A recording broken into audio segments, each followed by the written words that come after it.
What's going on, everybody? It's your boy Mood616 here, and yes, I'm finally back with a huge, massive DVD slash Blu-ray slash 4K update. Yeah, man, it has been probably 4.5 months. I gotta stop doing this. I said this last time that I was gonna try and do this monthly like I always used to do. But I just get so busy. This time of year is so crazy for me. I've got a kid that plays 2 different sports 12 months a year.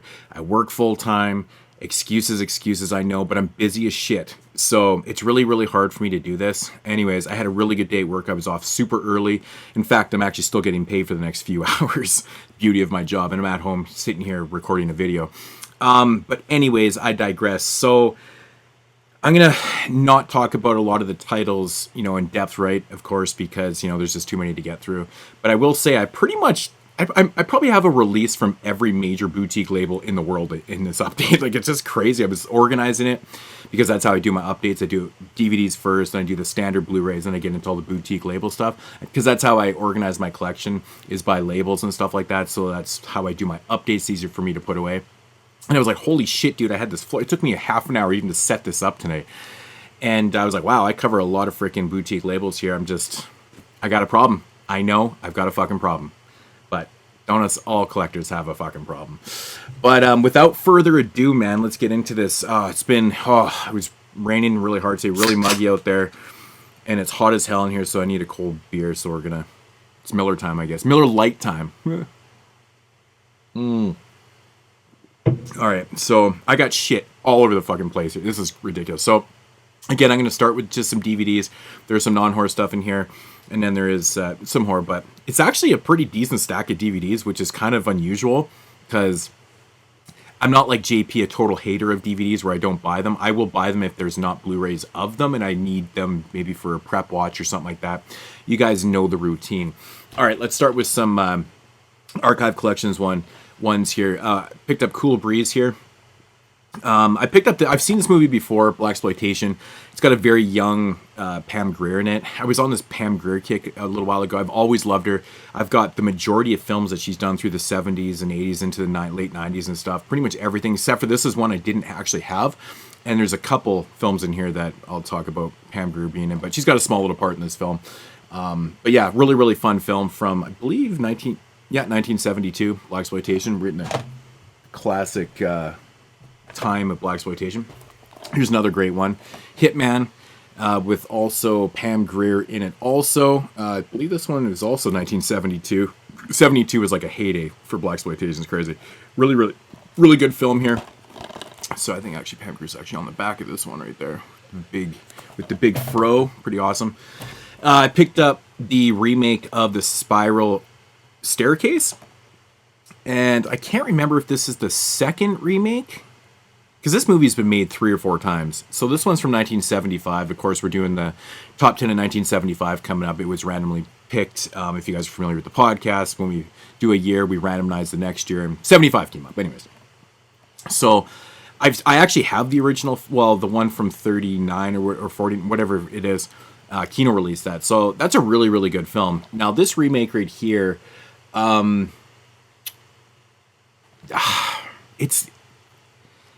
it's not the greatest. It really isn't the greatest. It just doesn't capture a lot of the same atmosphere. I was expecting it to be a little bit different. The core narrative is there. It's based on a book and stuff like that, right? So there's source material. So I guess it's like another adaptation. Not a remake, it's another adaptation. I'll get that straight. Sorry, guys. But yeah, so I mean, it has its moments. It's got some pretty decent acting in it and stuff. Jacqueline Bisset's in it, Christopher Plummer. It's got a good cast. I just feel like it falls kind of short of what I've known. I've never read the source material, but the original film I just found to be really, really atmospheric, really, really suspenseful and stuff. And this one has its moments, but it's okay. 1975. All right, so another one from the SRS. Kind of like their hi-fi retro line, Terror of the Master. I more or less collect these. I really like the artworks on a lot of these stuff. And I found some hidden gems in here too, man. Like, it's a lot of shit from like the 80s shot on video to 90s shot on video. They've released a couple modern ones and stuff like that but they're very uniform. They all kind of look like this and stuff. So this particular one is from 1996. I've never seen this one. I think I'm not sure if Mr. Parkham, a homeboy, he reviewed this one recently. I'm not 100% sure. I watch all his things. He reviews a lot of movies, so. But Terror of the Master, yeah, from SRS Cinema. So I picked up this, and you're probably wondering, really, on DVD?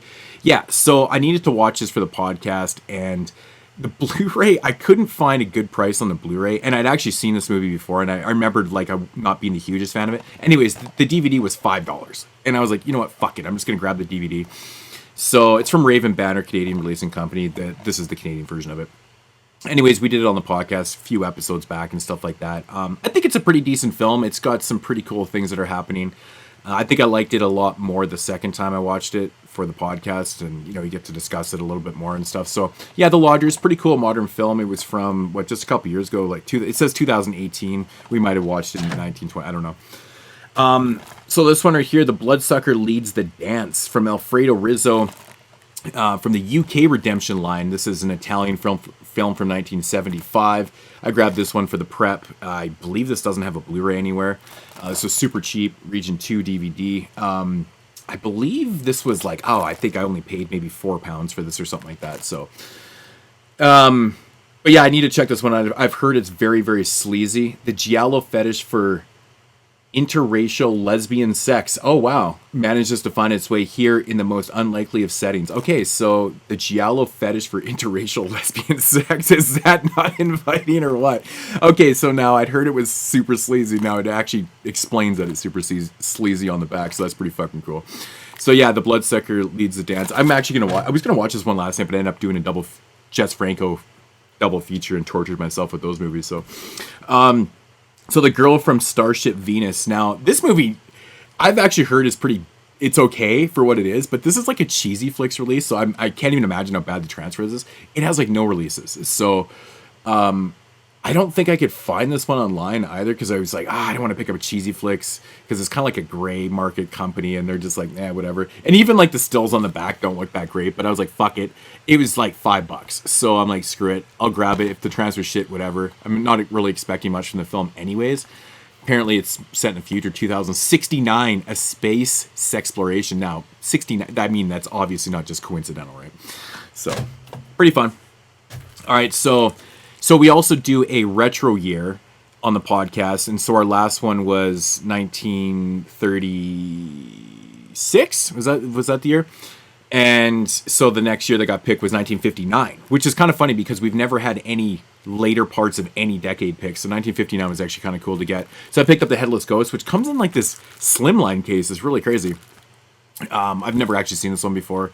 I really didn't have to buy much stuff from 59 because apparently I love the 50s and I own everything that came out that year. But this is one I didn't have, so another Region 2. It's actually released from Network. I'm wondering if this is part of a box set or something, if it was just taken apart or something. I don't know, because generally you don't see thin lines unless they're in box sets. But 1959, The Headless Ghost. This one actually looks pretty cool. And then I grabbed Teenage Zombies, which I was convinced I had a copy of this, but I think I have another movie with very similar name. So yeah, Teenage Zombies from 1959 also, so had to pick up a copy of that for dirt cheap for prep for 59. All right, so this one right here, what year does it's 1960? Oh fuck, 1962 or 1960 or something like that. Anyways, Roger Corman film called The Intruder. With William Shatner, his pre-Star Trek fame and stuff, he was really just kind of getting his chops in at this point. And this is not a horror film, which the title may suggest, because there is a bunch of horror films called The Intruder, a really fucking amazing one from the 80s. We all know that one.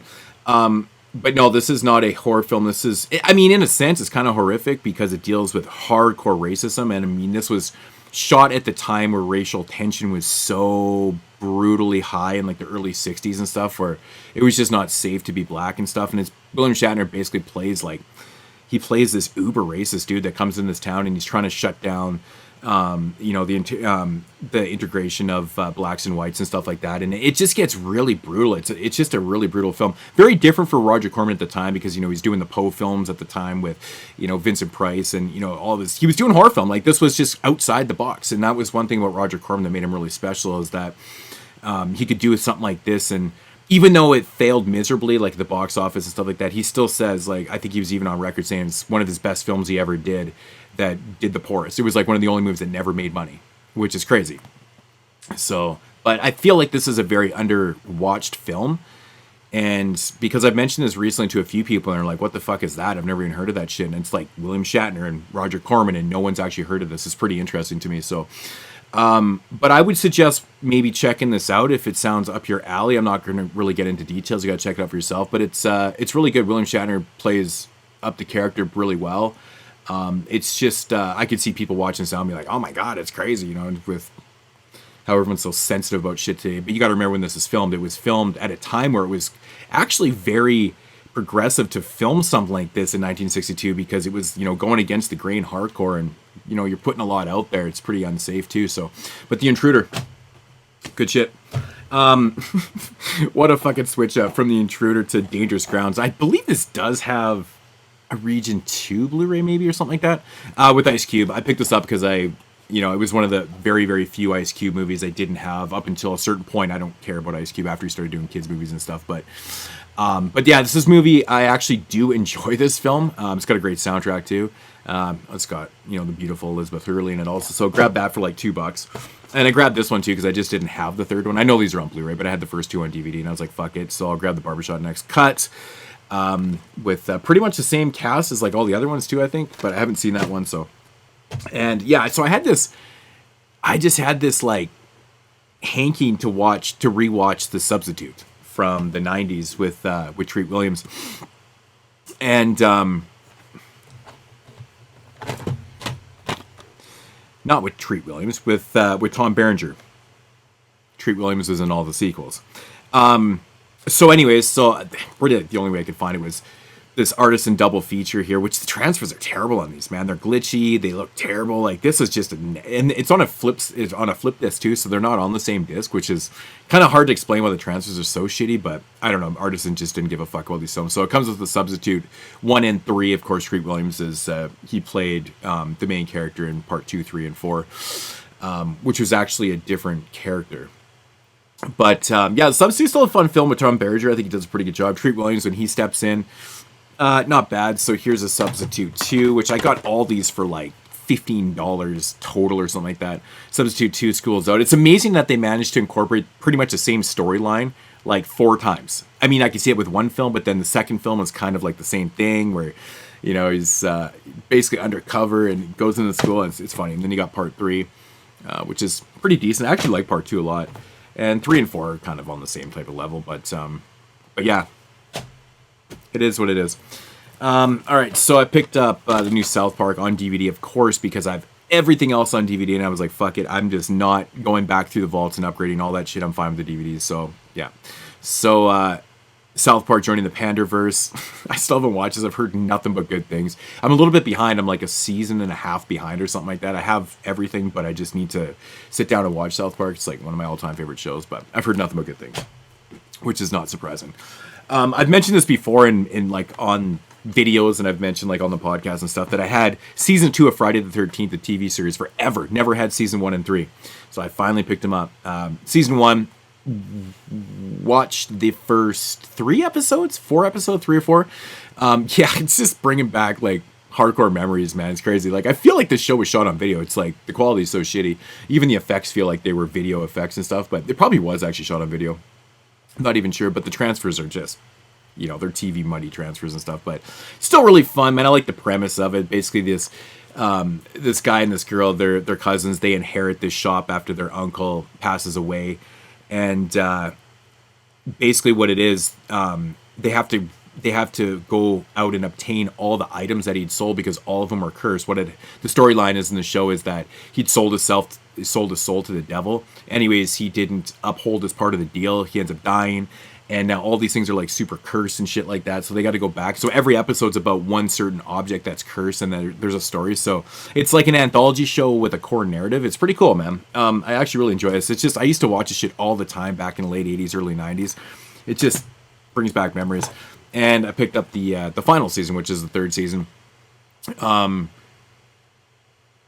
Did they change the main character? Yeah, I think the guy's different. Yeah, I can't even remember. Man, I think the the dude in this is different by this time. But yeah, anyways, so Friday 13th, still sealed, and I got those for really good prices. Apparently they've gone down because I could never find them for good prices, and those were like $10 a piece, I think. So I was willing to do that. So $10, it is what it is. So, but yeah, so that's gonna do it for the DVDs. I know everyone's like, oh, fucking finally, no more DVDs. Show the good stuff. Well, we're going to get into the standard stuff before the standard Blu-rays before we get into all the boutique label stuff. So, and there's a couple 4Ks here at the end that are all standard stuff, but still pretty cool stuff. Oh, it is so hot in my room right now. Oh my god, I can't believe I'm not like sweating more. I've just been clammy all day. Ew, that's a gross word, clammy. Ugh. But okay, let's get into it. Killing time here. Killing time. Already like 15 minutes into this. All right, Critters Attack. I completely forgot to pick this up. When this first came out, I watched it. Of course, this is the fifth one. And with Dee Walls, I love Dee Walls, man. She was one of my favorite actresses I ever met. She was so fucking nice. She didn't want to stop talking. Anyways, I digress. But yeah, I for some reason I was on Amazon one day and I was searching around shit, and Critters Attacks came up, and I was like, it doesn't say I bought it on here, because I buy a lot of stuff on there because where I live I have to. Anyways, so I went to my collection. I'm like, what the fuck? How come I never picked up the fifth Critters? Yeah. So anyways, here it is. I actually didn't mind this movie. I thought it was okay. A lot of people didn't really care for it. I know there was like the mini series, the TV series too. I can't remember if I liked it or not. I honestly can't remember it. I can't even really remember that one too well. But anyways, I remember you liking it though. Eli Roth Thanksgiving. So what do we get this like 15, 17 years after he made that fake trailer for the Grindhouse double feature? So crazy this actually got made. I was very convinced that he was never going to do this movie because it was so far after the fact. And I'm glad that he tried to incorporate, even though it feels a little bit forced in the film, he tried to incorporate the famous trampoline scene with the knife where the girl drops on it and stuff. From the fake trailer and stuff. It feels a little bit forced in the film, but overall, I love this movie. This was a really, really fun slasher. It actually was so much better than I anticipated it to be, because I just thought maybe it's like, oh, I'm going to make Thanksgiving. I'm going to go crazy. I just didn't really know what to expect. Eli Roth is a little bit hit and miss with me, like film-wise, especially in recent years. But I think he knocked this one out of the park, and I think he's obviously doing a sequel to it and stuff, but,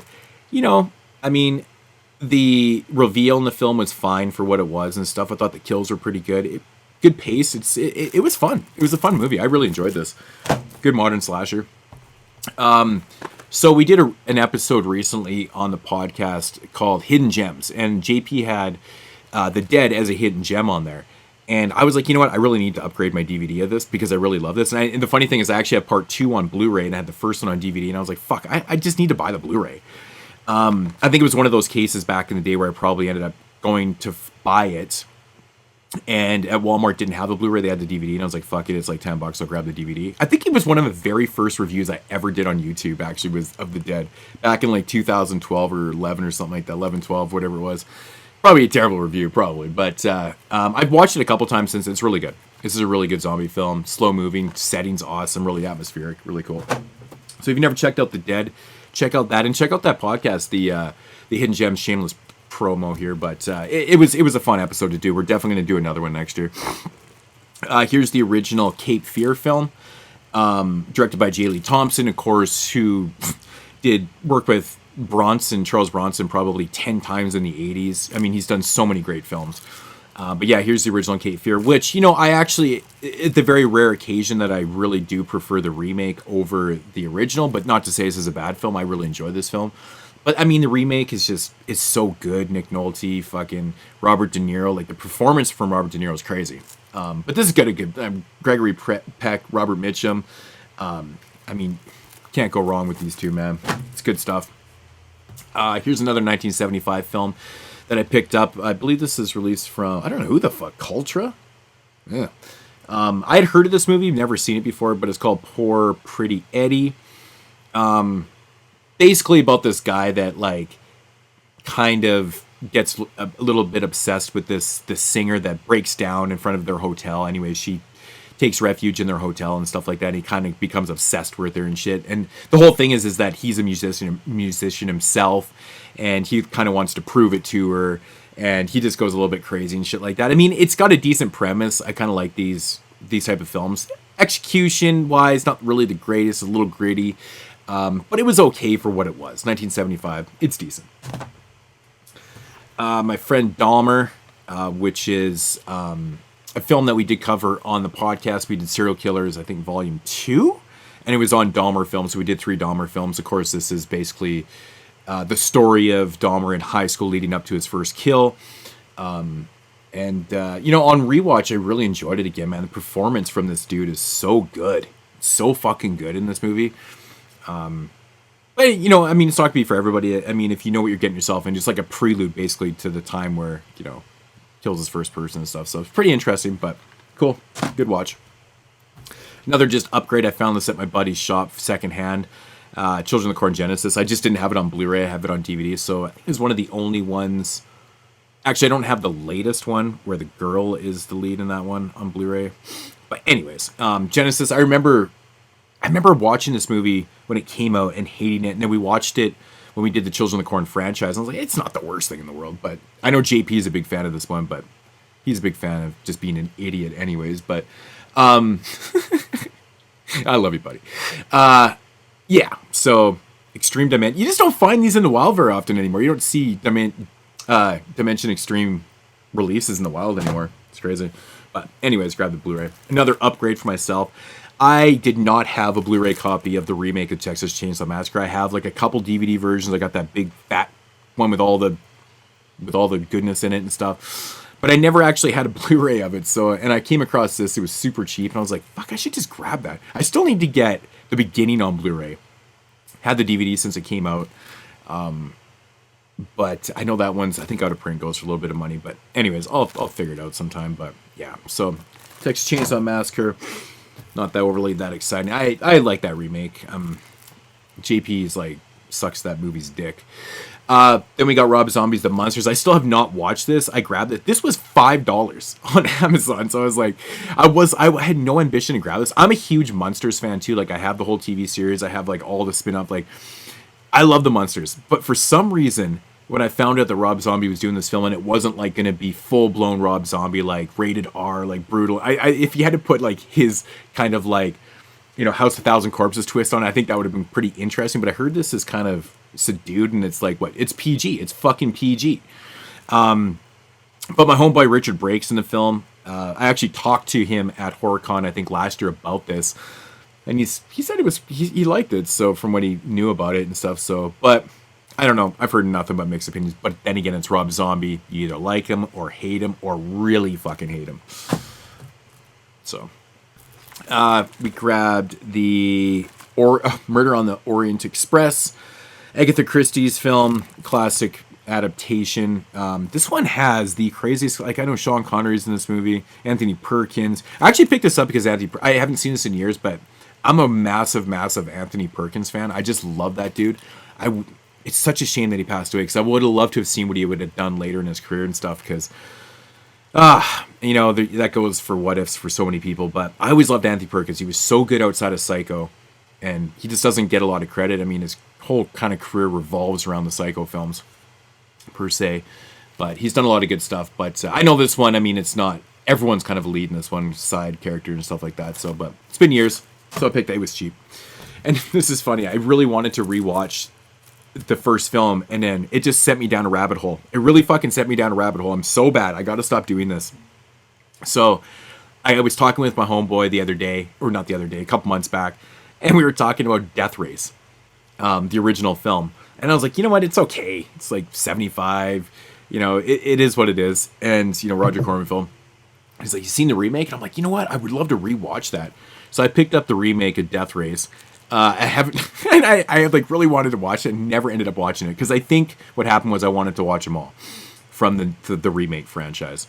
So yeah, here's Death Race with Jason Statham, and then I grabbed, of course, part Dux, which I believe Statham is not in this one. Yeah, it's Luke Rose, Ving Rhames, Jenny Trejo, and Sean Bean, which I've never actually. Actually, I'm not sure. I might have seen part 2. I'm not 100% sure. I know I definitely have not seen part 3. So here's part 3, and this one's got apparently Luke Rose, Ving Rhames, Danny Trejo. So maybe somebody dies? Sean Bean dies? Series didn't return. But yeah, Death Race 3. And I didn't even know that there was a 4th one. That's what I meant. It put me down a rabbit hole. I'm like, motherfucker, there's a 4th one. And this one's got Zach McGowan, Danny Glover, and Danny Trejo. So Danny Trejo just, he played this shit out, man. But yeah, here's the 4th one. And I know that Roger Corman ended up making a sequel to his original one just a few years back. So I need to grab that one too, but I've heard it's really bad. But then again, a lot of people say everything Roger Corman from like the 2010s and stuff is really bad. A lot of sci-fi, CGI shit and stuff. Like some of those films I actually like some of the shark shit he did and stuff was actually pretty cool, but yeah. So anyways, yeah, and so here's Cape Fear, the remake with De Niro, Nolte, Jessica Lange. I just did not have it on Blu-ray. I had it on DVD forever. Another movie I just don't know why I never upgraded. But again, you know, it's like $5 for it. So got to grab some Cape Fear. I actually would love to rewatch that. And I have never seen the Deadwood movie, which I believe is like, you know, because if you know the history of Deadwood, it's supposed to be 4 seasons. They cut it after 3, never got its proper ending. And they made the movie, I think, which is like basically the whole kind of 4th series. Or season, and gives you an actual ending and stuff. So, I mean, I've heard actually pretty good things about this. Deadwood was one of my all-time favorite shows, man. I absolutely loved Deadwood. It was filthy. It was awesome. It was nasty. There was so much swearing. It was awesome. Great cast. Ian McShane is just a bomb in this, man. I love Ian McShane. So good. But, yeah, fucking HBO always did that shit, man. They could never ride out their whole series. And it was doing well, too. They just didn't have the funds, apparently, to do the 4th season. I'm like, you guys are fucking stupid. So... anyways, so I picked up these TV series from my buddy's shop. They were secondhand. They were like $5 a piece. I'm like, you know what? Fuck it, man. I'll take them, man. So I picked up the Castle Rock season 1. You know, why not? It's Stephen King stuff, and you know, like I collect pretty much everything Stephen King. So, and here's the 2nd season. I'm not even sure if this ever continued or they canceled this after 2 seasons. I'm not sure about that. The miniseries, The Outsider, which I believe the wife actually read the book. They said it was really good. So look and check that out. The miniseries 11/22/63, which is essentially the assassination of JFK, which that's one Stephen King novel I actually don't have. I need to check this out. Oh, wow. Oh, interesting. James Franco plays the lead in this? What the fuck? Are you serious? I don't know why I'm laughing at that. Like, I see James Franco like in comedic roles, and I like him with Seth Rogen and stuff, but it just seems odd that he'd be cast. I don't know why I'm just having... Okay. I grabbed this because I have all the other incarnations of the show, the original show, the 80s version, the 2000s version of it, and I was like, you know what, fuck it. I've heard nothing but bad things from this. But for $10 brand new, I was like, fuck it. I'm grabbing The Twilight Zone, the Jordan Peele rendition of it, which came out a couple years ago. Yeah, I've heard from everybody that it was just really... I got to check it out now because the 2000 one was pretty shitty. The 80s one's awesome. And, of course, the original one's amazing, too. I love the 80s version of Twilight Zone's great. There was a few good episodes in the early 2000s. There was, like, 1 season of it. But, yeah, it's kind of a shame to hear that it wasn't that great. But I'm still going to check it out, though. So, Twilight Zone. So, into a few 4Ks here. I picked up Jaws. I need to get the sticker off here because it's bugging the shit out of me. Jaws on 4K, and like I can't even wait to watch, which I will be rewatching this soon because it's for 1975, and of course I got to watch everything 1975, right? But I remember when the Blu-ray of Jaws came out a few years ago. I grabbed that like digipack or whatever, and I even said I was like, that is seriously one of the best looking Blu-rays I've ever seen. Now, with that said, fast forward to 2024, we get a 4K of Jaws. And I can't even imagine what this looks like in 4K because the Blu-ray was phenomenal. And I've heard nothing but good things. I mean, really, it's fucking Jaws. How, like, I mean, it's amazing, right? So that's pretty cool. And these were dirt cheap at Walmart, like $12 or something. Like, just crazy, dude. Just crazy to me. Fucking slipcovers coming apart on these standard slipcovers. So I grabbed the 4K of Psycho, which there is a reason why I grabbed this, which we'll see later. So the 4K of Psycho, which I actually haven't really heard many people even talk about this release, so I actually have no idea. I'm assuming that the slipcover is the same as... I don't really understand this, why you make the slipcover the same as the art underneath. Why? What's the fucking point of this? Give me a break. All right, so I picked up the 4K, and actually, this is funny. Actually, my fucking corner's all damaged, but this was cheaper than the Blu-ray. I don't know. Price mistake? I have no idea, but this was like $10 cheaper than the Blu-ray, and I was like, the fuck is going on? So, I mean, I wasn't even... I mean, I was going to pick it up because I have to have the latest Evil Dead movie, which I'm really excited to rewatch this because I saw it in the theater. I didn't really care for it. I know. But I didn't hate it, though. And I was like, that's definitely a movie that I want to rewatch and just kind of just reevaluate it, you know, kind of thing. I can see the appeal in this for sure. There was just a few things that I thought were just kind of, I don't know, just a few moments that kind of caught me off guard. But I did like the whole fact that, like, you know, instead of using like 2-inch tape, they used records, and that's what sets the evil free kind of thing. I thought that was kind of a cool idea. It's modern, set in a apartment building when it had the whole Demons 2 kind of vibe with the vinyl. So there was a lot of good things for me. And yeah, so I'll rewatch that one. And of course I had to grab these because The Abyss made it to 4K, and I believe I've heard that the transfers, it is what it is. They kind of wrecked it a little bit, which go figure because James Cameron's a fucking idiot. So, but anyways, lo and behold, we do have The Abyss on in high def, so that's a good thing. Can't complain about that. And we finally got a legit release of James Cameron's True Lies on 4K, which I heard again. There's a bunch of fucking DNR on here, some shit like that. I don't know what the fuck they were doing. Doesn't really surprise me. James, like, why you gotta fuck with movies, man? Why you gotta fuck with movies? Like, I can't stand that dude, man. Go make your shitty ass fucking whatever. Anyways, I digress. I don't know what I'm gonna do with all these movies here. Oh my god, dude. Alright, so now we're gonna get into boutique label stuff. I'm gonna try and move this without spilling it, but this might be disastrous. Okay, that worked out pretty good. Alright, so getting into the boutique label stuff. Finally we're into that. Holy crap, I'm so hot. It is so muggy. Oh. Alright, so start with with the Shudder release. 1975. The Amusement Park. I have already watched this. I did not watch my Blu-ray copy. I watched it on Shudder. Of George Romano. George Romero's Music Park, the lost movie that he made. I thought this was really good. I thought it was very, very interesting. A lot of people were kind of let down with it and stuff, but I don't really know what people were expecting. I think the premise is really cool. It's sad. It's like frightening and sad at the same time. Like, I thought it was pretty cool. I really enjoyed this, man. It's different. It's very, very different. I mean, it's Romero trying to be outside the box and not get pigeonholed into like just being the zombie dude, right? So, all right. So from the film Masters, which was they used to be known as the Film Detective.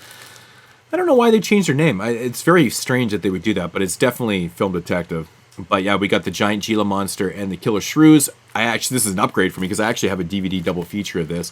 And I was like, oh, that's fucking sweet that they just put these out because they're both from 59.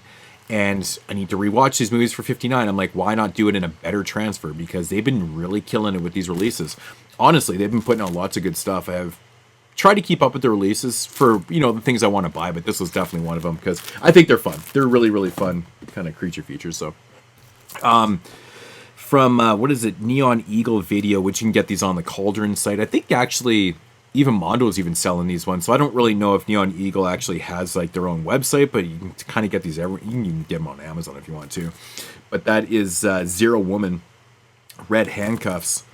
Yeah, like I've heard nothing but good shit about this. When the fuck? 1974, Japanese film. Heard nothing but good things about this. I can't wait to check this out. So it looks pretty damn cool. It looks interesting. And like, if you're a big fan of like Pinky Violence films, like that early Japanese stuff,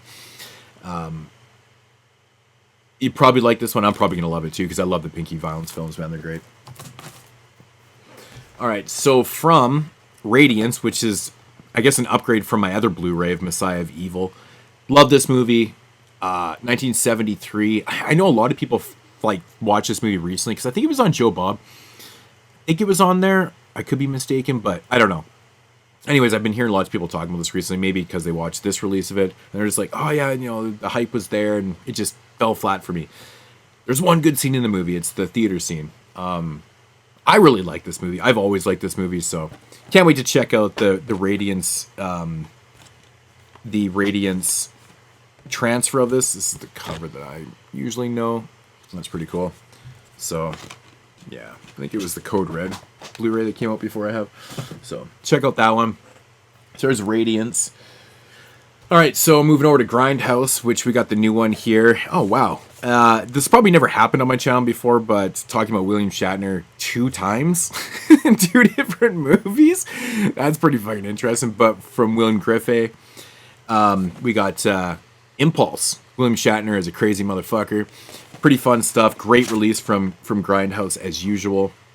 I mean, Grindhouse, all the releases are fantastic. I mean, if you buy one, you got to own them all, right? So, but yeah, William Shatner basically plays this creep, and he's good at it. He's actually really good. You know, he just kind of goes batshit in this, and I think his performance is pretty over the top and pretty comical at times, but like in a good way. The overall product of the film isn't like overly the greatest, but it's, you know, honestly, it's one of Griffey's probably better made films.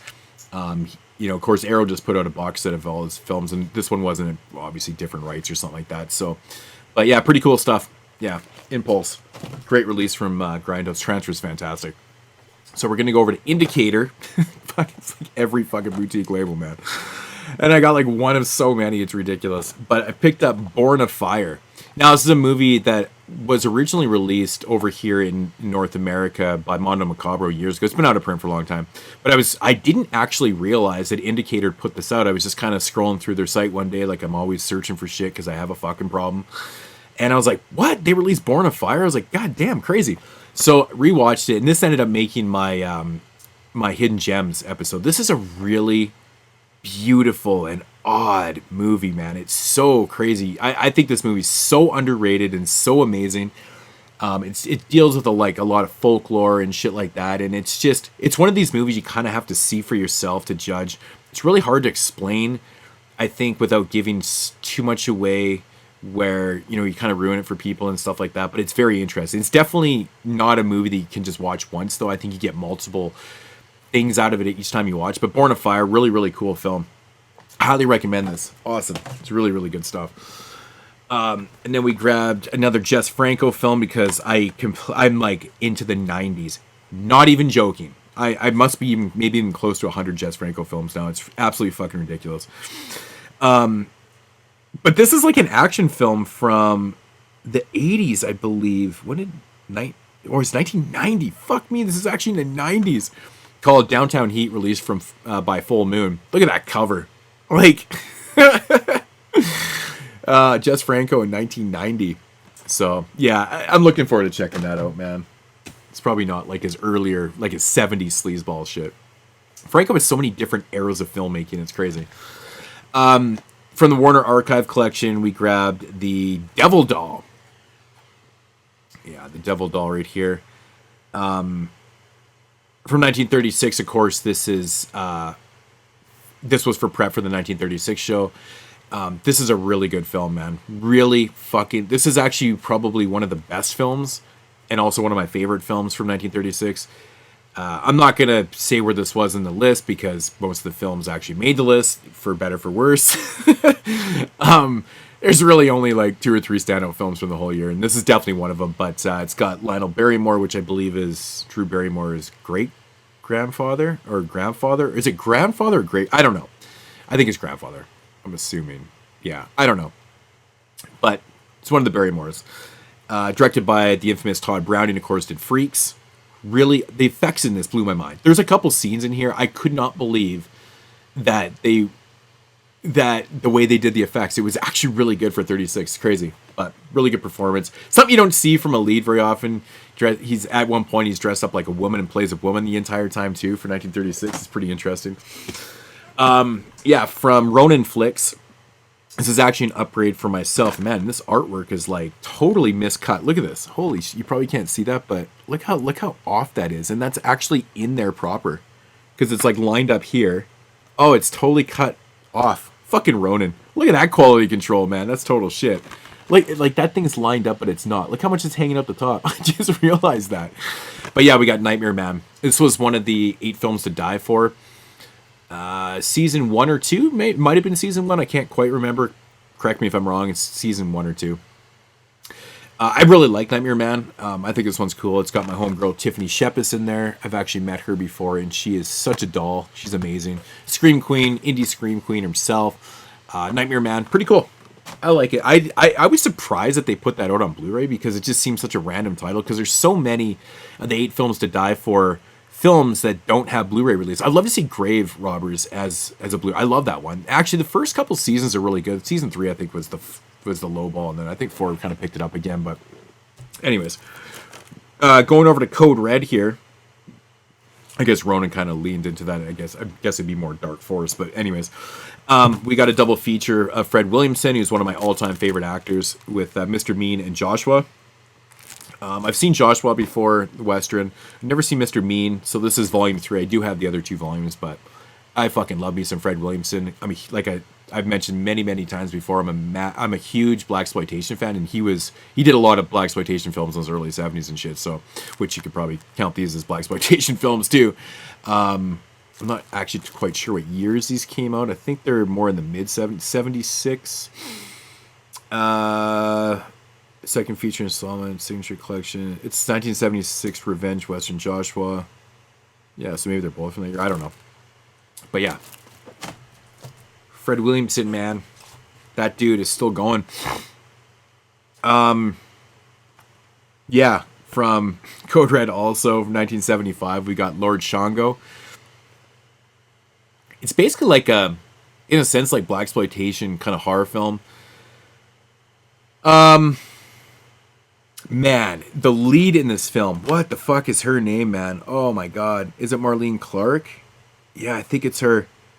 Her performance in this movie is so crazy. Like, she gave it, man. She went for gold on this shit. I think she even mentioned in an interview, it might even be on here too, she's never actually seen the movie before because she, like, even when she was filming, she's like, this movie sucks. But she still gave it. Like, she didn't call this performance in, man. She didn't phone it in. So, like, it's pretty good. Like, her performance is pretty good. But, like, the overall story and, like, the execution of it is kind of, like, it's almost goofy. It's weird. It's hard. This is one you got to see for yourself. I don't know. I wasn't really the hugest fan of it, but I always wanted that. And I was like, fuck it. Got a reason to pick it up because it's 1975, so. All right, so moving over to Mill Creek, which, I don't know, some people, they're not really a boutique label, but, you know, Mill Creek does some pretty good work now. But I decided to grab this. So there's from the Vault 8 films. I grabbed this one because there are a couple of these films on here that actually don't have Blu-rays, and they're like Boris Karloff stuff, right? I think 4, 5, 6. Yeah, there's like 6 of the 8 films on here have Boris Karloff, but I actually grabbed it for The Black Room. I love that movie, The Black Room. Good stuff. I know that The Return of the Vampire has a Blu-ray, and I believe, oh yeah, The Devil Commands. That's another one that doesn't, that I had a DVD for. So, which. Yeah, so that was 1941. We did the top 10 in 1941, so that was an upgrade. But yeah, pretty cool stuff. Like The Man Who Couldn't Hang from 39, Before I Hang, The Man with 9 Lives, Devil Commands, The Boogeyman Will Get You. These are all with Boris Karloff. And then, of course, The Return of the Vampire with Bela Lugosi. And then we got 5, which I don't know anything about that one. It's the only one on here I don't know. But yeah, pretty cool stuff. It's cool to have, you know, all these Boris Karloff films on a HD disc. And a couple of them there were upgrades, of course. And then I grabbed this one for one film because I have most of these on Blu-ray. So the sci-fi from the Vault 4 films right here. So, of course, I grabbed 20 Million Miles to Earth. It came from Beneath the Sea from 55. Creature with the Atomic Brain. That's the one I wanted. So...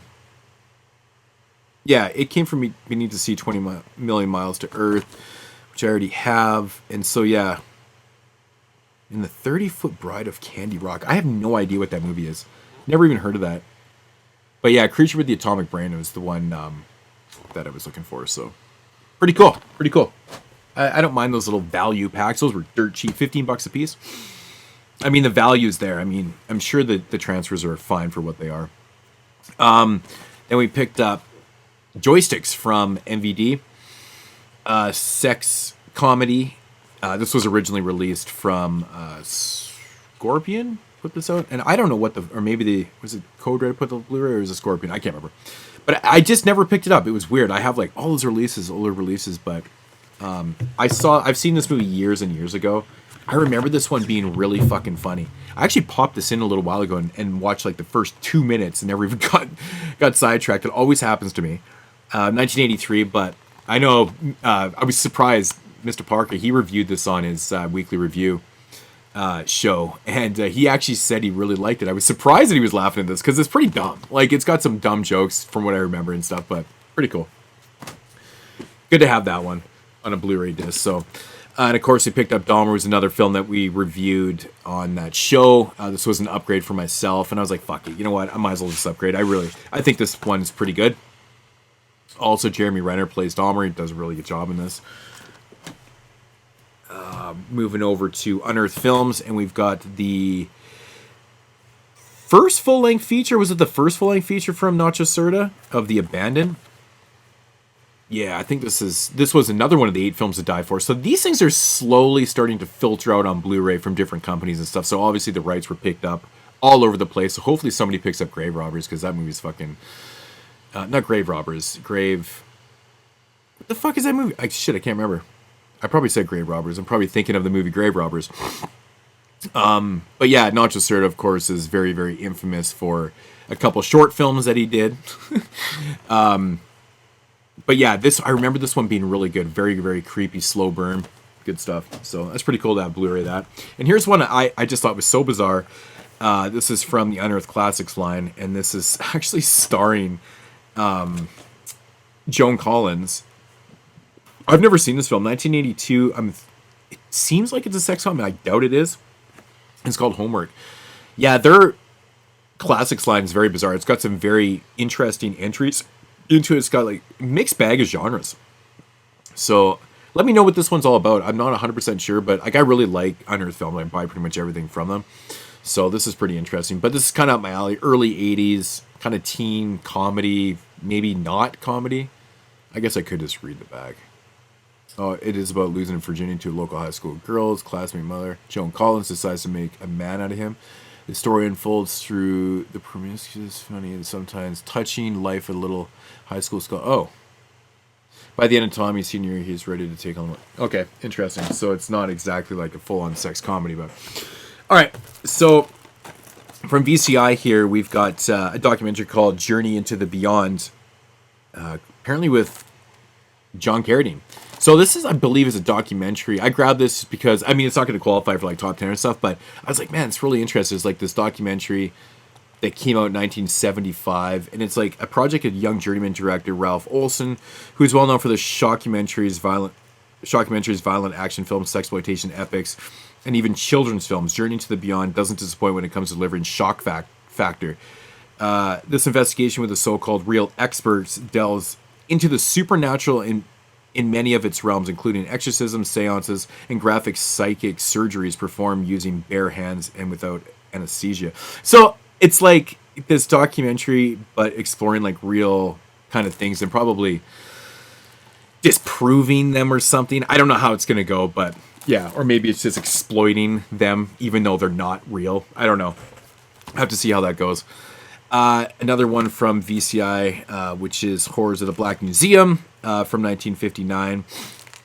Just an upgrade for myself. I was like, fuck it. My DVD looks like ass. So I decided to grab a Blu-ray copy. I mean, it still look okay. VCI has been doing better work. So yeah, but Horrors of the Black Museum.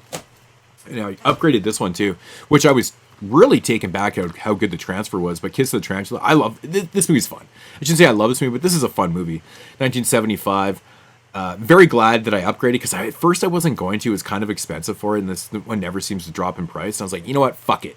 I'm just going to do it because my DVD looks like shit. Because it's VCI. Their DVDs, oh my God, some of the worst transfers.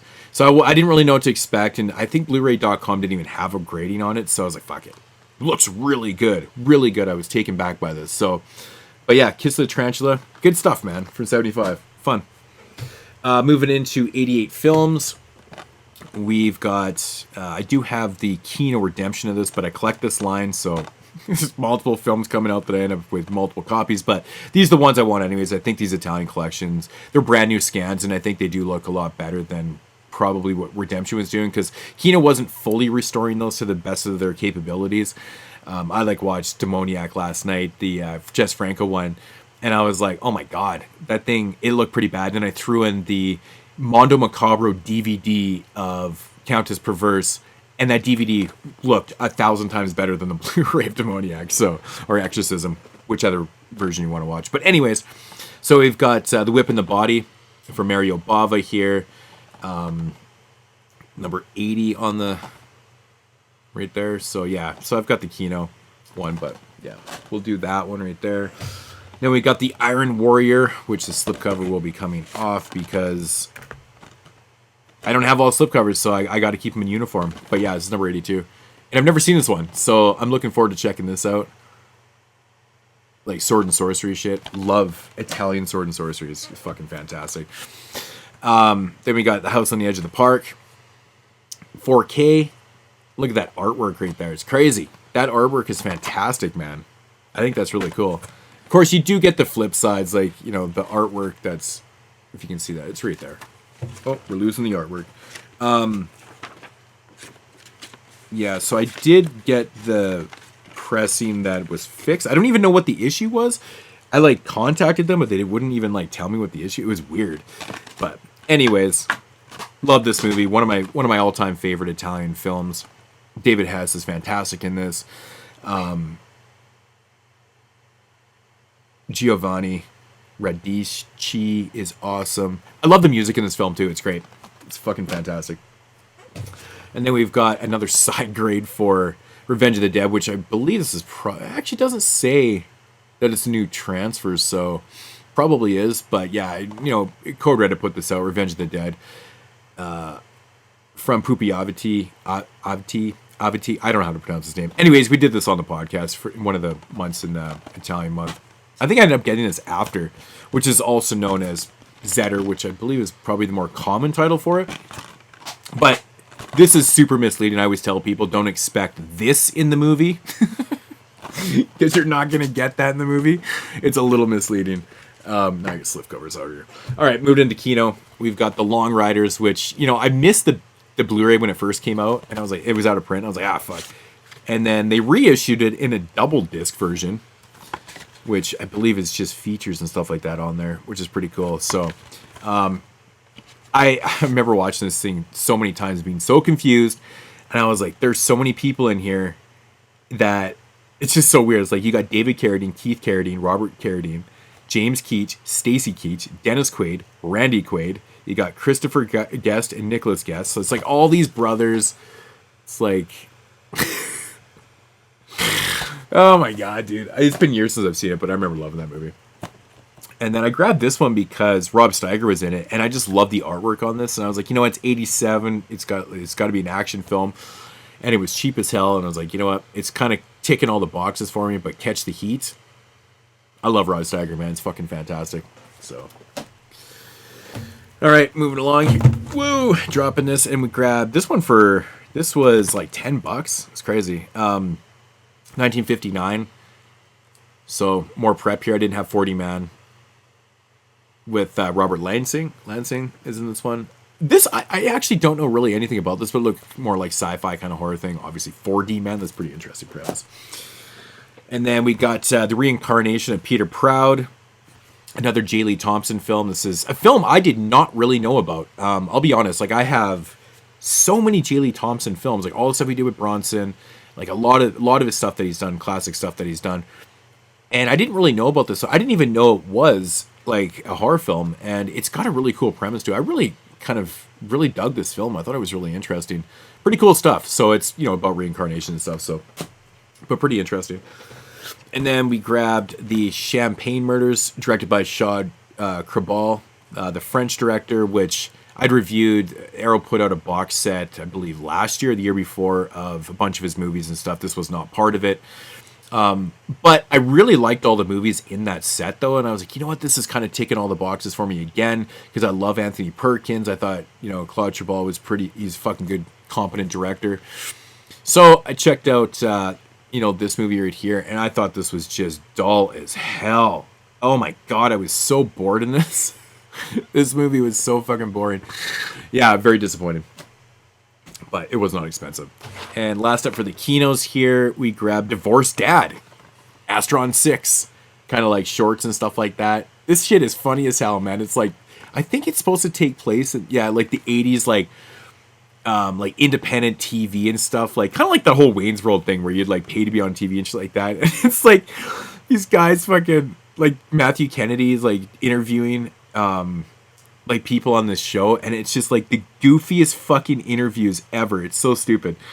Oh, I was pissing myself watching this, man. It's stupid. Like the shorts they're very short, but if you like Astron 6, you'll definitely dig this. It was really funny. I thought it was pretty funny. So, all right, now this is just getting a little bit more sketchy here.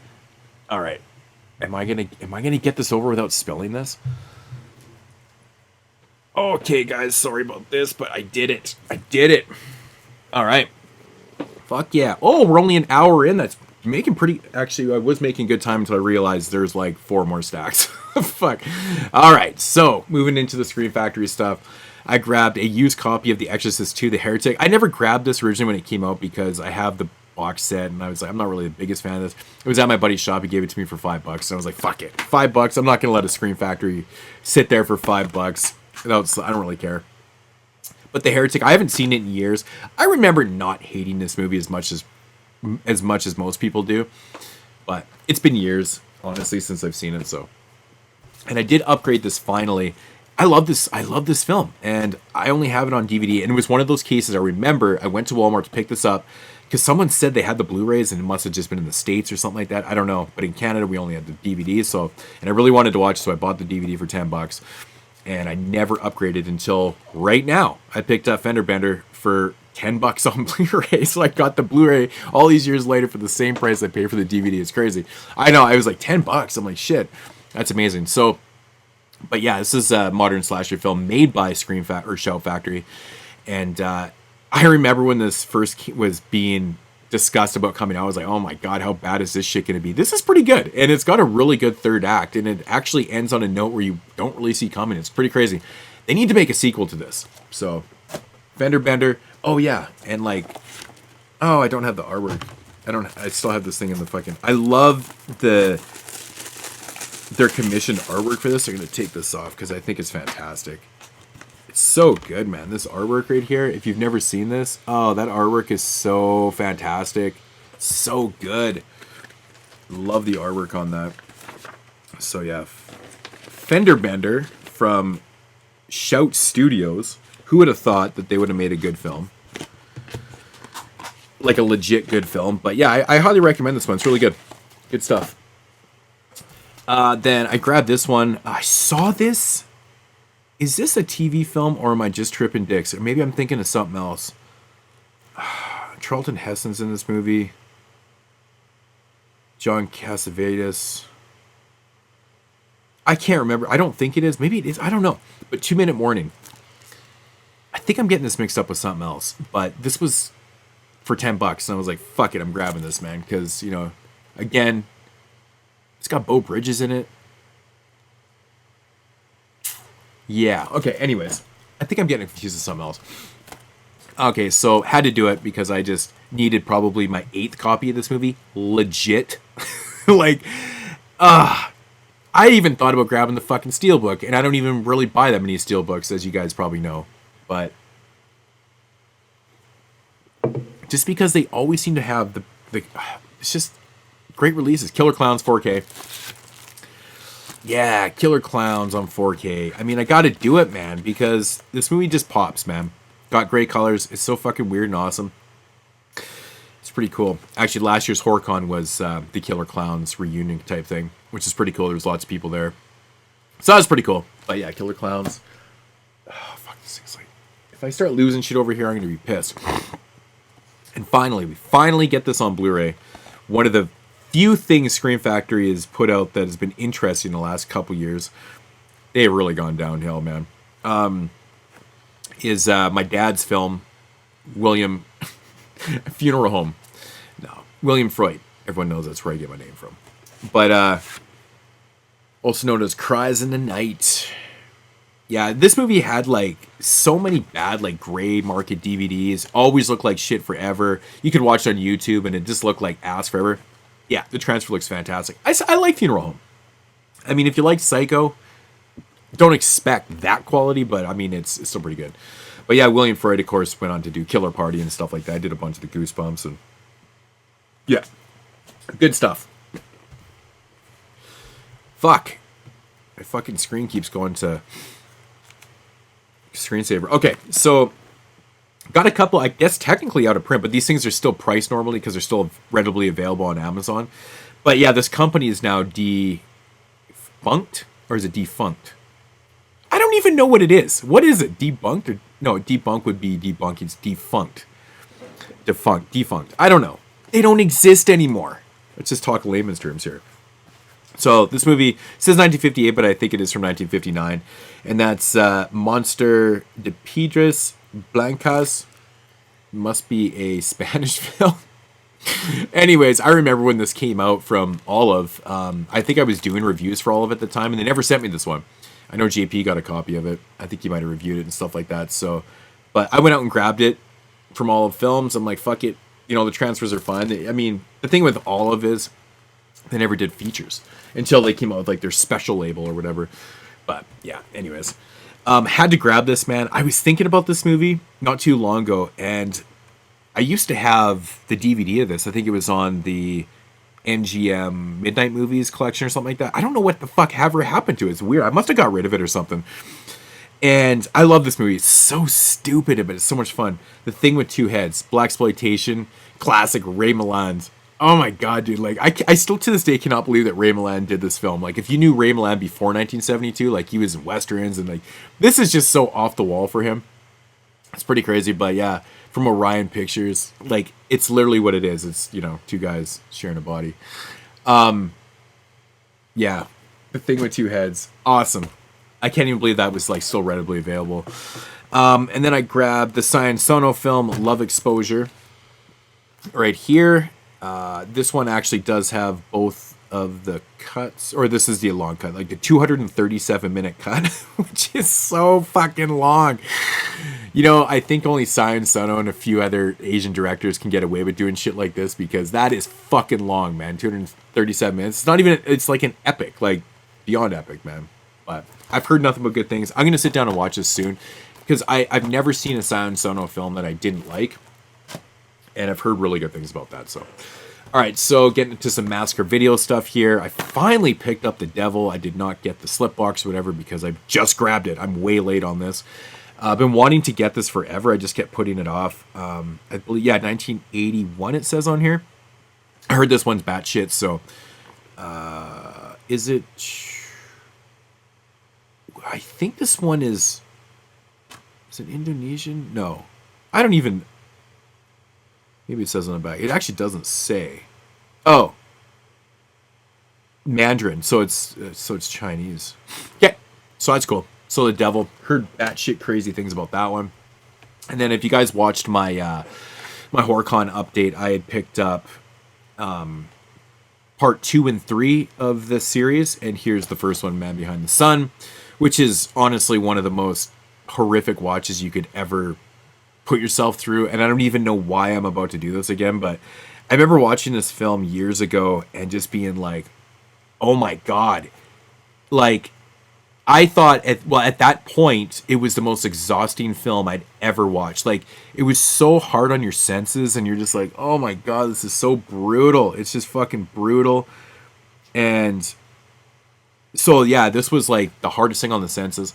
And then Martyrs came out, and then I think Martyrs and this are like two of the hardest. Like, it's just so much. It's so intense. It's just so much to absorb at one time. It's just, and yeah, I think those two films are like just two of the, and they're good, but like, I love Martyrs. It's like a perfect 10 out of 10, but like just so exhausting. It's hard on your senses. So much to take in.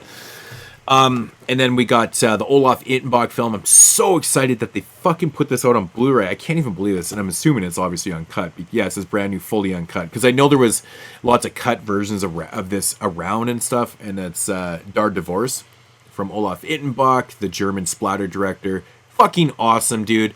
Probably going to do this for 31 Days of Horror this year, which I'm going to be doing. Even though I'm going to Cinema Wasteland in October, I'm going to pre-record some stuff so I can...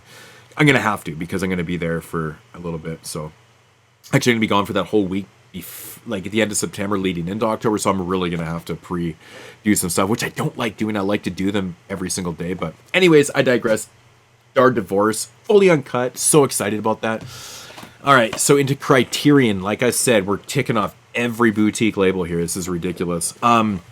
So into 4K of Peeping Tom. So this is an upgrade from my Blu-ray. I love me some Peeping Tom. A lot of people consider this to be like, you know, one of the original kind of like, you know, slasher films. Directed by Michael Powell. I think this movie is fantastic. A lot, you know, you hear people these days like, oh, it's pretty overrated. I mean, that's just the internet, right? Can't take it serious. Think for yourself. It is what it is. I really like this movie. I think it's fantastic, but yeah, Peeping Tom on 4K from Criterion, had to grab it. Then we grabbed The Cremator, which is a Czech film, Czechoslovakian film, which Czechoslovakia does not even exist anymore. But yeah, so this is from 1969. It says 69. I thought it was 68, and I owe you one, but no, 69. We actually reviewed this on 22 Shots. It was actually a funny review because I loved it. And who else was on the show? There was someone else. It might have been Dave. I don't even remember who was on it, but like we loved the film, and JP fucking hates it. And this gets brought up every once in a while on the show about how much he hates this movie. And I know Tyler, the current other host on the show, he's a big fan of this movie too. But I think this is great, man. There's a lot of commentary in here. It's just really well done. It's a really, really well done film. I mean, in my opinion, it's just classic, you know. And not to use the term loosely, I mean, it's literally like from the 60s, so it's like classic material, you know. Okay, so here's the other one with Pam Grier, and that is Beyond the Valley of the Dolls by Russ Meyer. I know Arrow put this out, and I never grabbed it. I don't know why I didn't, but again, you know, I got in this whole thing. I know she's only in the film, I think, briefly. From what I can remember, I can't even quite remember this movie that well. I haven't seen it in so many years, but Beyond the Valley of the Dolls, infamously written by Roger Ebert. Is his name even on the back here? Oh, it is on the back here. So yeah, story by Roger Ebert. So yeah, which is so crazy that Roger Ebert would write something like this and then go out of his way to trash Silent Night, Deadly Night, and make a big fucking deal out of it. Which is probably the best thing that ever happened to that movie, to be honest. Thank you, Roger Ebert, and rest in peace. But yeah, cool release. And then we got another one here from Criterion. We've got Carnival of Souls. It took me a long time to upgrade this because I have the DVD, the Criterion DVD, which actually has the extended cut on it, which for some fucking weird reason, they never put the extended cut on the Blu-ray. So that I just kept passing on it. But then we were going to cover the OG verse remake on the podcast. So I was like, you know what? Fuck it. I'm just going to get the Blu-ray. It looks fantastic. I love Carnival of Souls. It's a 10 out of 10. It's fantastic. It's a great movie. And then the remake is just a total, utter pile of steaming diarrhea. It is fucking terrible. What the fuck, man? Wes Craven produced that movie. Like, what the fuck? It's so bad. And I'm not just one of those... You guys know me. I don't just hate on remakes or whatever. That movie's, like, legit bad. It sucks. So, anyways, Carnival of Souls. Good stuff. Oh, man, my sinuses are all fucky right now. I need some more beer. All right, getting into Arrow. It's like a few little pickings from each one, right? I picked up these all in the Arrow sale. Like I always... This is how I've accumulated like 400 Arrow releases, just sales. So I grabbed the double feature of The Invisible Man Appears and The Invisible Man vs. The Human Fly. A couple of films from, what is it, like 49 and 57. I was super curious about these when they first got announced. I was like, what the fuck? I'm like, that's pretty cool. So, I believe they're Japanese films, right? So, looking forward to checking these out. I know nothing about these, but for £5, I think it was. Is that what it was? £5? Yeah. not going to pass that up. And here's another one I was waiting to go on sale too. The Snake Girl and the Silver-Haired Witch. Heard really good things about this. I'm surprised to actually have a slipcover. That artwork is fantastic. Heard really, really good things about this. This is from, what, 68? Yep. 68's a good year, man. That one's got some heavy fucking hitters, too. Of course, Night of the Living Dead, Rosemary's Baby. But among things like Targets from Boris Karloff. I mean, there's so many good movies that year. But I just keep discovering more and more films from 68 that are just fantastic. So, but heard really good things about this. Can't wait to check that one out. You better not fucking fall over. And then this one right here I got for free because I bought another item, which you guys will see later from Arrow in that sale. And then they have like, I go to check out and I qualified for like free items. And there was like a bunch of different Blu-rays. And I was like, holy shit, they're not even like a keychain or something or a sticker. It's like a full-on Blu-ray. And so I grabbed this one because it was one of the only ones I didn't have from those lists. And I was like, you know what, this one seems pretty damn cool. I really like the premise of it. And I generally don't buy modern films from boutique labels like Arrow. And so, like, I just try not to. I'm more of the retro person when it comes to boutique label shit. And Arrow does that. They'll release some modern stuff. And so I didn't really have too much ambition for this until I read the premise of it. And that's Empathy Incorporated. And it's cool. It says Shades of Pie, The Twilight Zone and Primer. Exploring themes of identity crisis, poverty, tourism, and the greed of humanity. Empathy Incorporated is a twisted virtual reality chiller for the modern tech age that will really get under your skin. So I was like, oh, that's really fucking cool. I really like the idea of like this virtual reality, and it goes into this whole thing, and kind of cool. Let me know if you guys have seen this one, if I should check this out soon, which I do plan on checking it out. All right, so more TerrorVision stuff. So if you guys watched my HorrorCon update, I picked up like 7 or 8 TerrorVision titles. So I'd actually picked up a couple even before here. So my buddy actually imported these ones. They don't have slipcovers, but I'm totally fine with that because I'm not a slipcover horror. But this is an upgrade for me. I actually have 2 different DVDs of this, but I love this movie. Absolutely love this movie. It's one of my favorite movies like the last 20 years. And I always tell people this, and they're like, really? I don't know. This one just hit hard. I love character studies. I like shit like this. That's shot well. That's, you know, I like really awkward films that are just done properly. And that's Chocolate, Strawberry, Vanilla. So I'm actually kind of wondering, because I haven't actually seen the inside. Holy man, I'm getting all stuffed up in here. The humidity is fucking with my allergies right now.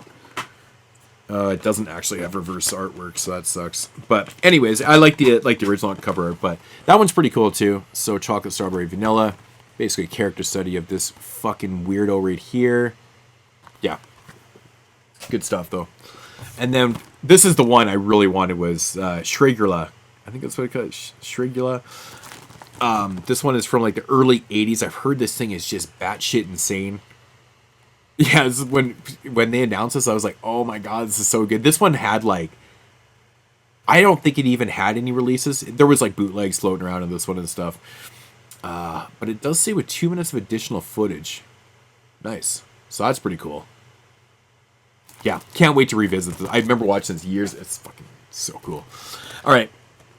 And then we got, actually, this one right here. I grabbed this because I couldn't even contain myself. Because I saw it at Walmart, of all places. Because I guess this is their one, like, wide release film of Malum. Which is basically the remake of the same director's film, Night Shift. Or is it Night Shift? Or is it Night... something. Whatever the fuck it is. It probably actually says on the back here. Night something, but... anyways, I have that fucking DVD too. Which I think that one is better than this one, but I didn't mind this movie. But I wanted to give it another shot because I thought it was decent for what it was. I just kind of like the other one better, but... that's okay.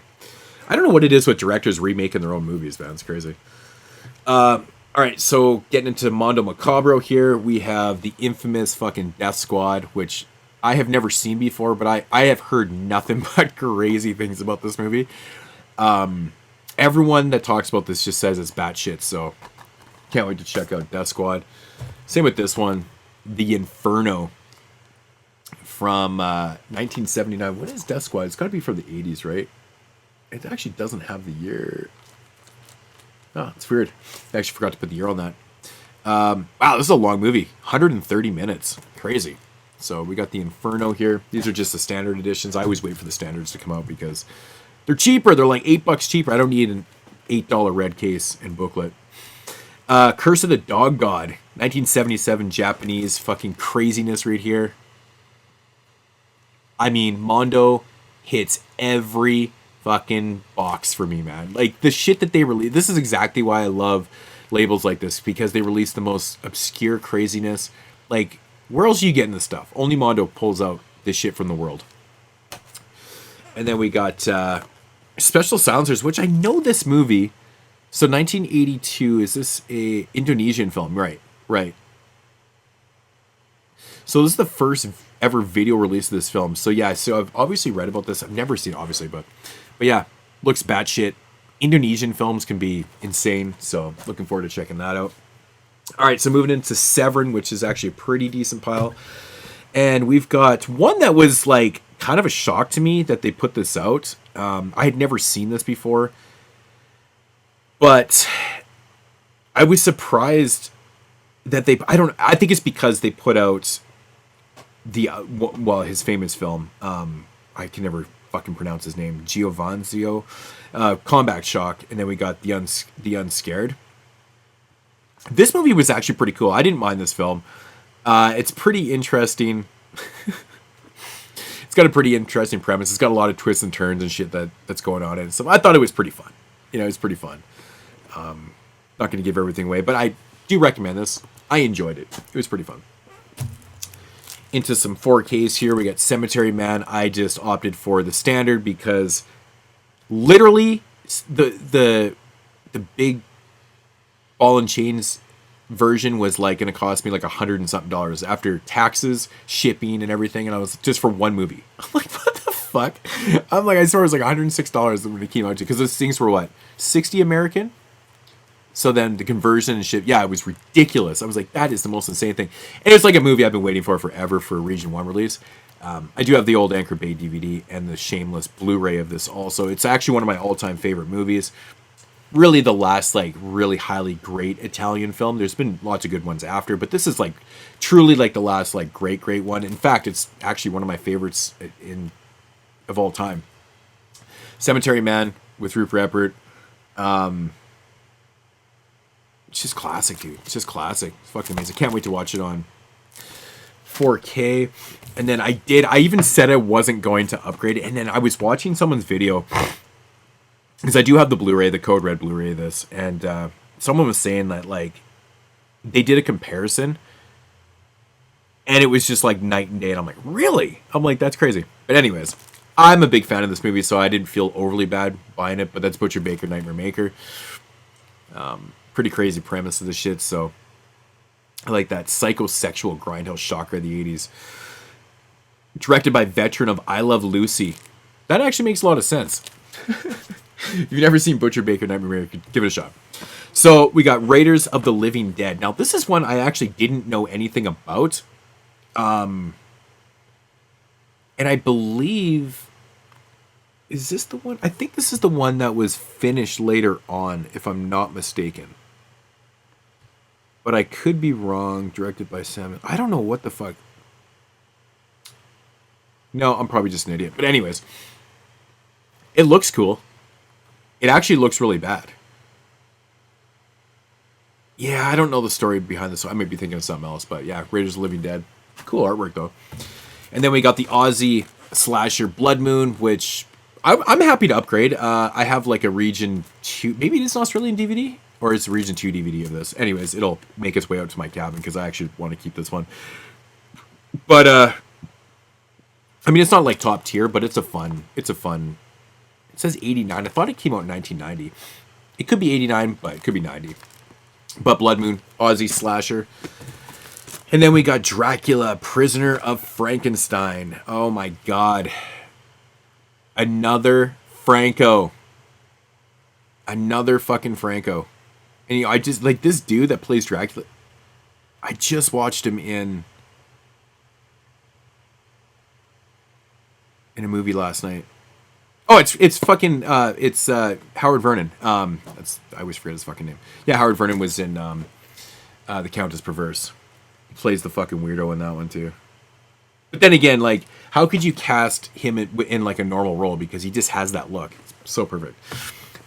Anyways, we got the Sect. on 4K here. I popped this in just to see what it looked like. Holy shit, man. That's a great scan right there. Mikel Suave is the sec. Of course, Mikel Suave did Cemetery Man also. Really good stuff. This is another copy of the sec because I do have the other Blu-ray of this, but I heard this transfer is amazing because Severin does nothing but good work. And then I also grabbed, of course, The Church, which is like my 10th copy of The Church, but now it's a 4K, so I don't feel bad. My God.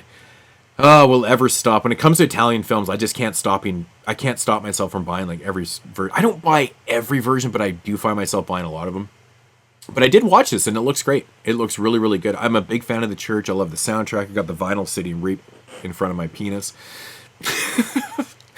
But that sounded fucking weird. But anyways, yeah, The Church, Mikel Suave, again, stop it, computer. And we've got probably one of the releases of the year, man. Like, I'd never seen this movie before, so it was the first time watch for me. And it literally blew my shitter out. Like, I had shit all over my couch after this movie was done. Because I loved it that much. I just lose control. I just fucking lose control sometimes when I really enjoy a movie. I can't help it. So sometimes my bowels just go crazy. And I shit everywhere. Blow my shitter out. And that is Spider Labyrinth. This is a masterpiece, man. This is a really fucking good film. And it's actually blows my mind that this is the first time that it's getting like a really good release. And I'm not even sure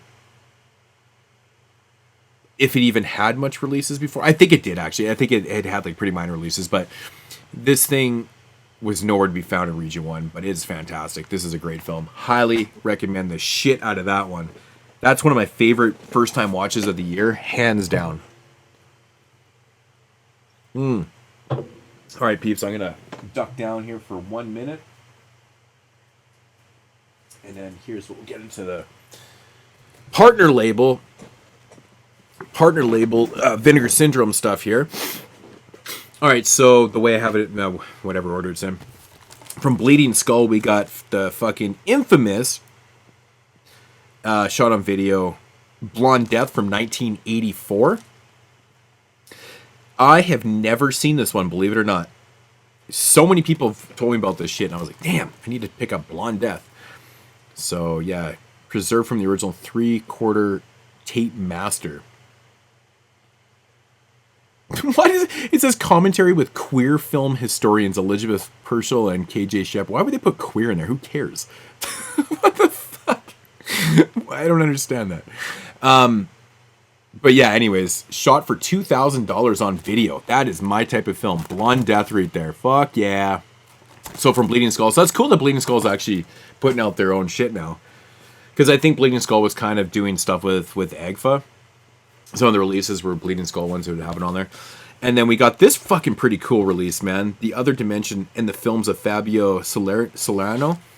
And it's like a Italian director, so we get a bunch of films on here. You got a bunch of shorts on here. You got how many films? The Other Dimension from 1992, Deep Night. Fabio, which is a documentary. Another documentary. And then there's like a tons of shorts and shit. That's a pretty cool release, man. From Bleeding Skull. So I'm going to have to dig into this. I know Parker, I think he talked about this one. He says pretty cool. So very interesting release. Very obscure. Cool shit there. All right, so Saturn's Core, all the latest ones from Saturn Core from like the last like 4 months or whatever. We got Age of Demons. Love me some Saturn's Core. If you don't know Saturn's Core, it's basically shot on video stuff, man. You know, from the 80s and 90s and shit. So, you know, like, I really wish that they would have the years more prevalent in here. You just kind of have to dig around. Maybe 93? Yeah, so look at that. Look how shitty that cover is. That's amazing. Fucking awesome. But that's a pretty cool slip, though. I mean, the artwork on that's selling. That's selling some shit. Oh, man. Oh, man. Oh, the Zombie Army. Oh, my God. Now, this movie right here, it's pretty bad. But I enjoy it. Yeah, when the fuck did this shit come out? I think this was in the 90s, though. Man, why don't you just have the years? Easy. I like that. That's one thing I like about Mondo is like it's right there. It's like 1973. Yeah, I don't know. Anyways, the zombie army. Good artwork on that. Pretty cool. Ooh, don't you... And then we got severe injuries. Another great artwork on that one. Look at that shit right there. That's fucking awesome. And then... Actually, even this one's not too bad. That just screams shot on video, though. Which is not really a bad thing for me. It does have, like, short film. Man, some of these releases are really good, though. Like, if you're into these and features, there is so many features. Like, the shocking thing about shot-on-video films, you just think there wouldn't really be much to... Maybe you could do a commentary and, you know, maybe there's some behind-the-scenes footage and stuff like that. Maybe some interviews. But, like, you know, there's, like, all these short films. There's, like, tons of archival interviews. Like, there's tons of features. It's fucking crazy. Yeah, good shit, though. This one looks pretty cool. Love this label. I'm gonna have to do some of these in 31 days. I did watch this for the Sin Bin show. JPX reviewed this one, Mom and Pop, the indie store boom of the 80s and 90s. It's, you know, it's okay for what it is. It's decent for, like, you know, listen to, like, nostalgic stories and stuff like that. But, like, I think that they probably could have had a little bit more people and got a little bit more in depth on things like that too. Could have done a lot more with it. But it's still cool to see, like, some of the video stores and the shit that's popping off. And but yeah, it's a decent documentary. Nothing to write home about, though. And then we got Larry Wessel's Ultra... What the fuck is this thing even fucking called? Ultra Megalopolis. What the I seriously can't even pronounce this properly. Look at that fucking... That's one word. Ultra Megalopolis. Yeah, so something like that. And look at that shit right there. Wow, dude. Shut the fuck up. This thing is 2.5 hours. It says Ultra Megalopolis presents a 2.5 hour psychogeographic tour through the vast post-riot urban sprawl of Los Angeles, California, circa the early 90s. Explore the war zones from within... Oh, was that a documentary? Within its graffiti-covered walls, as director Larry Wessel trains his camcorder lens and Disney displays in the city's most... Oh, okay. Oh, it's totally different. I thought it was like a... Makes sense. Makes fucking sense. Of like 2.5 hours shot on video. I'm like, what the fuck? No, that actually sounds really fucking awesome. All right, so to Deaf Crocodile stuff, which have recently left as a partner label. So this is one I actually missed out on, but I wanted to grab it because it's blaxploitation film, and I just didn't grab this one. Grabbed it on the sale, and it was really cheap. So 1974 Solomon King, which is a very strange label, Deaf Crocodile, because they put out stuff like all over the place. So Solomon King. And then I grabbed this one. It was it's an animated movie from 1988. It says Romanian animators. Romanian. From 1988. I mean, the animation looks crazy on this, but The Son of the Stars, which I've heard actually really good things about this. And I, you know, my love for animation, especially 80s and early 90s animation, I love it. Well, actually, I 60s, 70s, and 80s and early 90s. It started to change kind of mid 90s, but yeah, that looks very 80s, very cool stuff. So that looks really interesting. Then we got V8 Shitfest. This is an upgrade. I do have the DVD of this of adjusted tracking, but I believe it's got more features. Like it's got updated. It's got hours extended interviews on here. I think it does have like extended, like updated collections and stuff like that. I know this dude from YouTube. Yeah, so that's pretty cool, man. This is a really good documentary about VHS collecting. It's fucking awesome. Really, really good one. Loved it. Yeah, KMB Productions from YouTube, man. He's got one of the craziest VHS collections I've ever seen. Then we got the infamous Blind Faith. So, yeah, that's pretty cool. This one came out. Again, these guys don't put the fucking years in there either. Come on, bros. Blind Faith is an unsung late 80s regional slasher thriller hybrid, uniquely unravels most. I'm not... It's gotta be video, right? It doesn't actually say. But VH Shitfest, basically fucking video, so. But yeah, Blind Faith. Then we got Game of Pleasure. Oh, look at that shit. That's pretty cool. I'm thinking this is not video, but... Sci-fi and erotic in the late 90s. What the fuck? Oh, no, it is. Shot on video, edited on film. I mean, edited on video. I'm assuming that's what it says on this one, too. Was shot and edited on video. Yeah, so they've all got to be VHS. All right, getting into the AGFA stuff here. I had to grab this. Hey, folks, it's the intermission video, or time video party. Man, this shit, as a whole, is 718 minutes. So basically, it's about this dude that, like, he compiled, like, all these commercials and stuff from, like, the video, or, like, from the drive-in days and stuff. They're basically mixtapes. It's 718 minutes. Like, that is look at the features on that shit right there. So it tells you what it is. You guys want to pause that? But this is, like, actually really interesting. I think the story behind this is pretty cool. So in the 90s, Something Weird video gifted human. So the guy, I think that started Something Weird. I think it's the guy was, like, obsessed with, like, the commercials and stuff, like the intermissions. Started compiling all the shit and just, like, this is what it became. Started making, like, all these mixtapes, and it just spiraled out of control. Pretty fucking cool release, man. The Rockafire Explosion. Oh my god, this thing, man. Like, AGFA puts out the weirdest shit.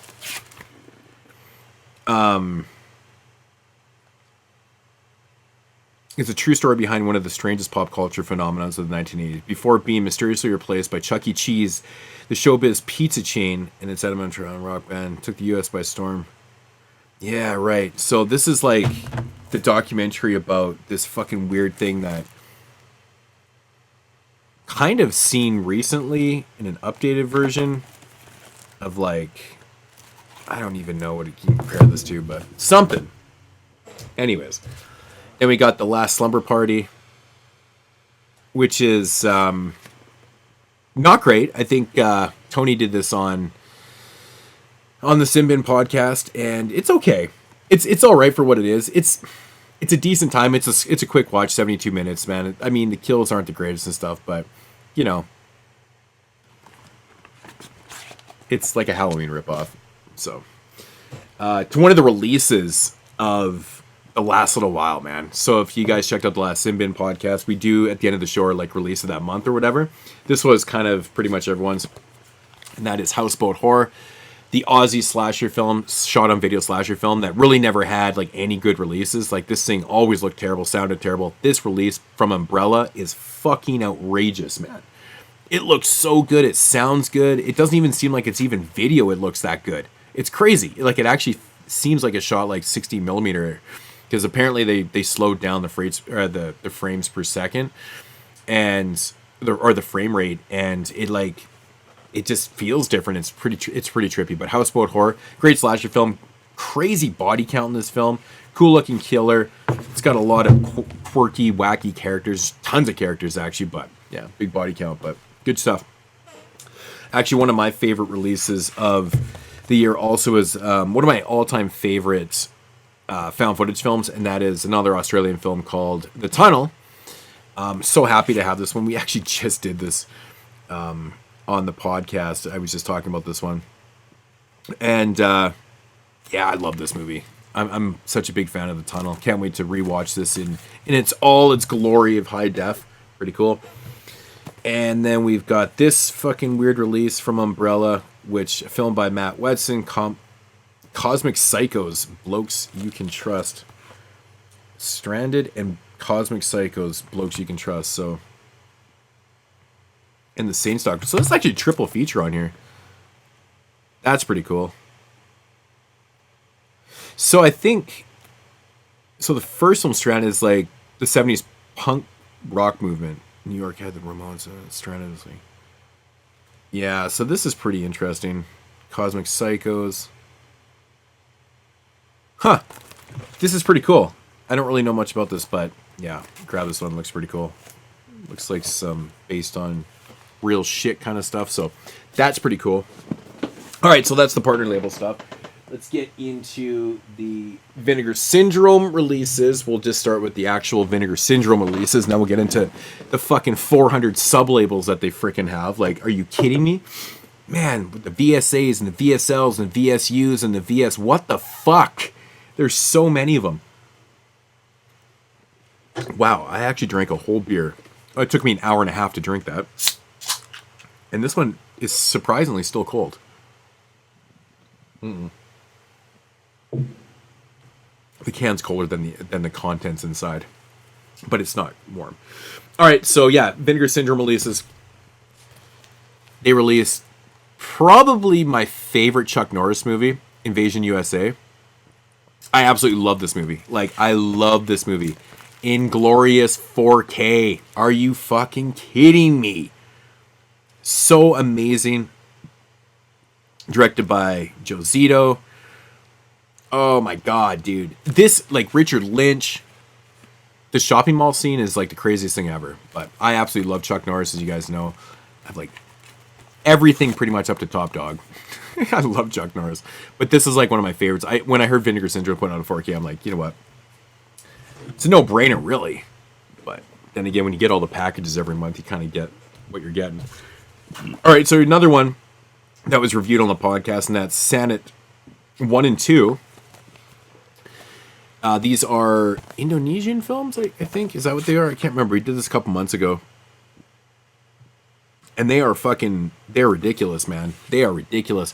The first one I liked a lot more. The second one takes a different approach. It gets a little bit more goofy and stuff like that. But these are definitely really worth watching, man. They were fun as hell.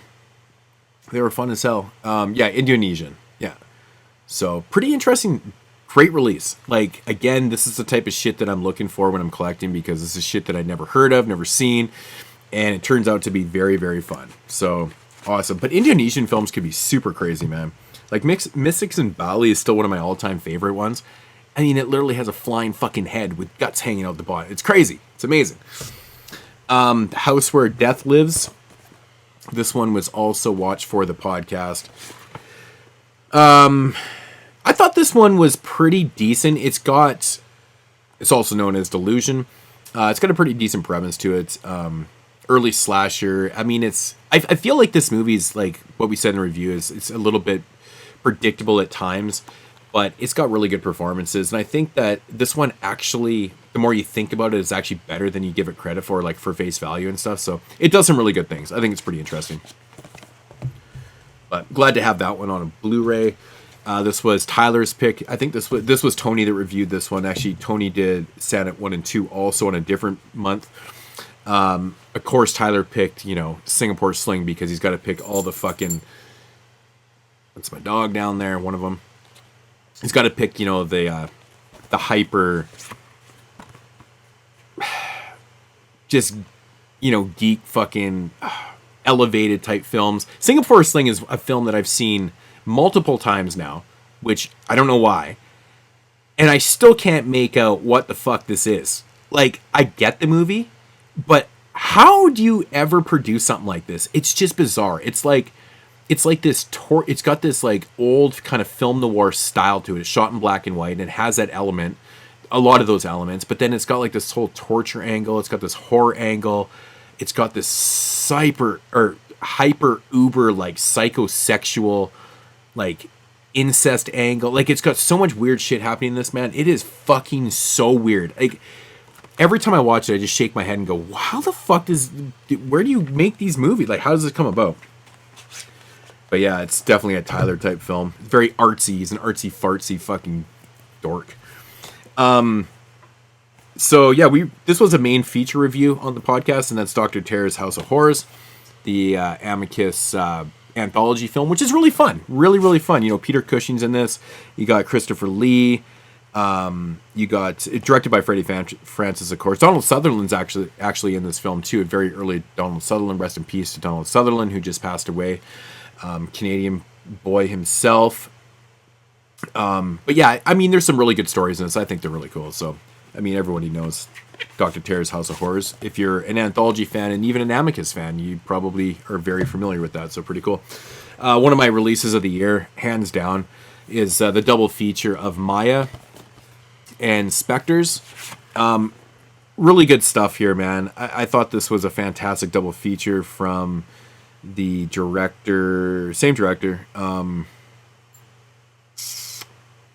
I can't fucking think of what the fuck his name is right now because I'm stupid. But anyway, same director. But yeah, so finally get these movies out, and you know they're like later '80s films, and they tick the boxes, man. I think Maya's definitely a more fun film. Spectres was cool, but I like Maya a little bit more, so pretty cool. And then we got Spanish Bloodbath. Triple feature here. Night of the Skull, Violent Bloodbath, and The Fish with the Eyes of Gold. How about that Giallo title right there? Night of the Skull I did watch, and I believe that is a Jess Franco film. Yeah, Jess Franco film. That was from 1975. It says 74 in here. I believe it was 75, though. There's also Violent Bloodbath. The Fish with the Eyes of Gold. That's a great title. I wonder if it's supposed to be a type Giallo film. I don't know. But pretty cool, though, man. Love the artwork on this. That's good shit. But triple Spanish feature. Cool. Then we got The Playgirls and the Vampire, which I believe this is... Yeah, this is Vinegar Syndrome. And this came out, what, 1960? Italian film, I believe. Yeah. The Playgirls and the Vampire. I've never seen this one. So... It's an Italian language. Yeah, this is really early. Really early genre film, man. 1960, it's crazy. So, yeah, cool stuff. And then we've got the Vinegar Syndrome release of Lady Reporter, which I had just picked up a copy of the Eureka, and then they like announced this like a week later. I'm like, what the fuck? But I'm not going to complain because it's Cynthia Rothrock on fucking Blu-ray, and this is a fun one, man. This is a really fun film. I did watch the Eureka version of this, but it's fun. I mean, it's Cynthia Rothrock. How can you go wrong? Love her. Speaking of Cynthia Rothrock, this was this month's double feature review of China O'Brien 1 and 2. Even part 2 has a cameo from Billy Blanks in it. It's fucking awesome. Pretty good stuff. But yeah, China O'Brien. Who would have thought, man? Like, we are getting so much Cynthia Rothrock lately, man. The last couple of years, it's crazy. Going through these waves, man. There was a little while where we get nothing but Paul Naschy. Now we're getting Cynthia Rothrock. Like, I mean, a lot of guys have been getting their dues, but pretty cool. Big fat pack of this. And then probably one of my releases of the year, hands down, from Alessandro Capone, and that is Witch Story, which is just a ridiculous addition for a movie like this. But I absolutely fell in love with this movie. I thought it was actually legit awesome. So, full review on Vinegar Syndrome, or on the Sin Bin podcast, so check that out on Glorious 4K. Watched all the features, talked about all the features and stuff like that. Really cool, but awesome. Awesome late 80s, about the same time those other ones came out. Fucking great. Really, really good stuff. I mean, this is like just overkill release. These like slip boxes over the slip cases are so crazy. And then we actually did this as a feature review a couple months back of Phase 4. A film I've seen multiple times, actually. It's a good film for what it is. It definitely has its flaws and stuff, but it has moments. Check out the full review. We break it down.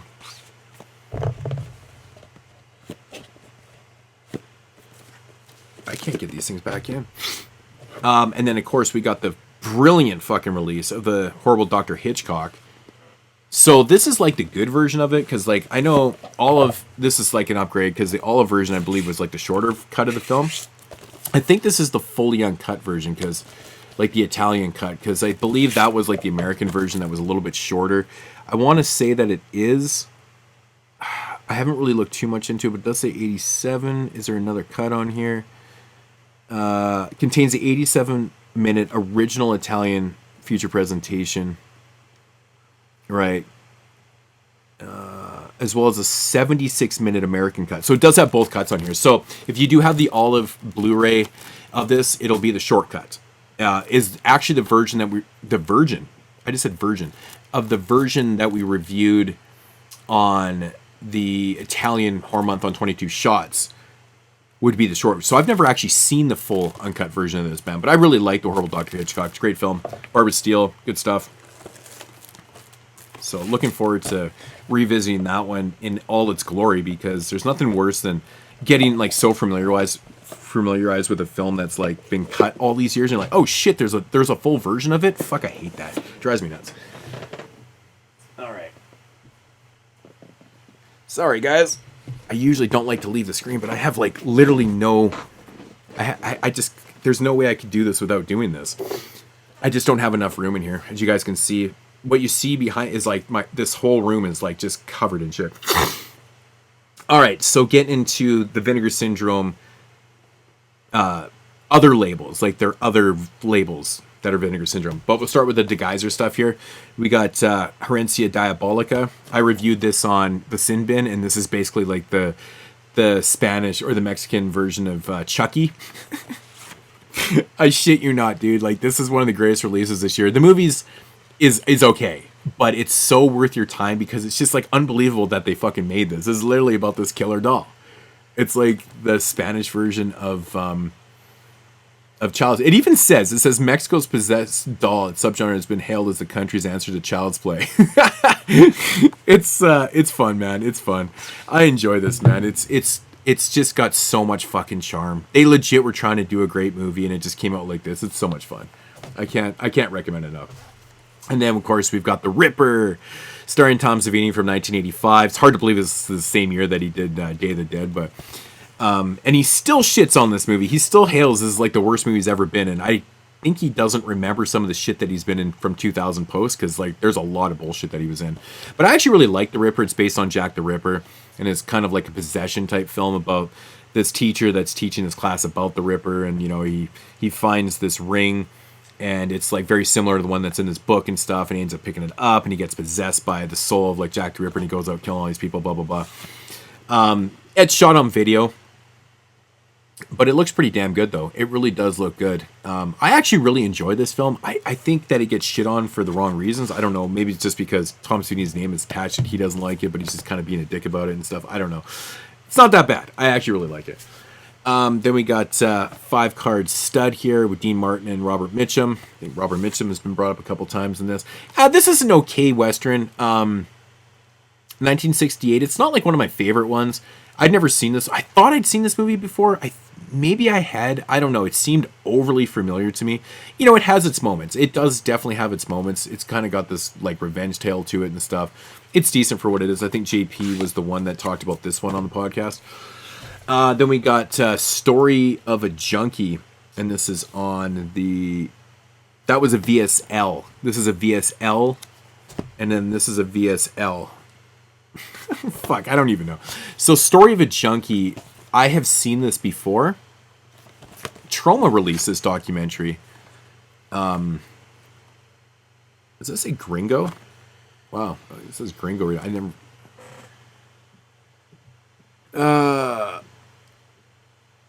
Yeah. It's like basically about this dude that's like selling drugs. He's like a heroin addict and shit. It's just like, it's that vile shit. Like if you ever watch people in real life actually shoot heroin and stuff, like it's just not pleasant, man.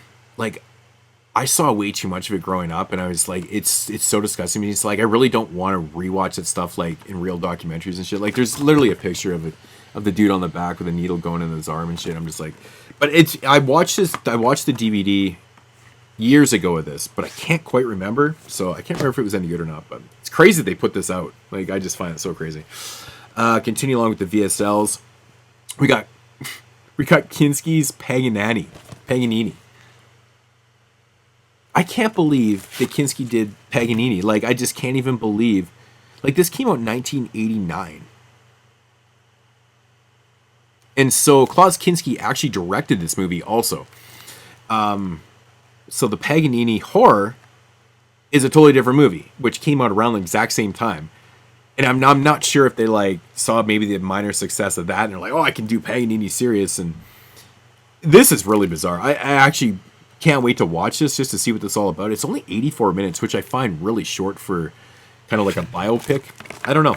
Interesting. Let me know if you guys have seen Paganini, because I just find this so fucking bizarre that he started directing that movie. It's crazy. Then we got Black Cat 1 and 2. Yeah, I actually have the Black Cat from 88 Films, but then, of course, they put out this on the VSA line with 1 and 2. And Black Cat is fucking awesome. It's basically just the, it's like the Chinese version of La Femme Nikita. It's basically the same thing. The premise is there. It's a little bit different. So you got that whole angle and stuff. And then part 2, it like, see, our lead character in this, she was so awesome in the first one, very more vocal and stuff. And like, you could see that aggression in like her dialogues and stuff. And in the second one, she kind of turns into like the Terminator. She's more of like a drone, robotic. She's being controlled and she doesn't really talk and stuff. And it's like, it's kind of crazy. Like you can actually kind of even break that down. Like here she is in like part 2 as like the Terminator. And then that's like La Femme Nikita right there, but the Asian version. These are fucking great, man. These are really, really fun. Part 1 I liked a little bit more. Part 2's got some really good action sequences and stuff. But I highly recommend these like Cat 3 films. I think they're Cat 3 films. Then we got another, this is number 42 in the VSA, A Man Called Hero. This one looks pretty awesome. I actually don't know really anything about this one. So, but it does look pretty damn cool. And it's from, oh shit, this is actually quite modern. It's from 1999. Very interesting. But that's cool because the Vinegar Syndrome on the VSA line is released a lot of like 90s kind of action. I'm assuming this is more action, martial artist kind of thing. Yeah, Hong Kong. So yeah, it's pretty cool. 1999, crazy. Then we got Lifeline here, the Johnny 2 film. It's basically kind of the answer to JP was saying. It's more the answer to like Backdraft in a sense, but done like very dramatic and stuff. And like, but it's about that line about firefighting in Hong Kong and stuff like that. He watches, he talked briefly, he didn't do a full review of it, but he talked briefly about what it was and stuff. And it had me intrigued because I love firefighting stuff. But yeah, in 4K, so just a random 4K on the VSA line. This is number 44, The Instructor. This was my last month's review of on the Sinbin podcast, the Bob Chaney film, or stars in this film.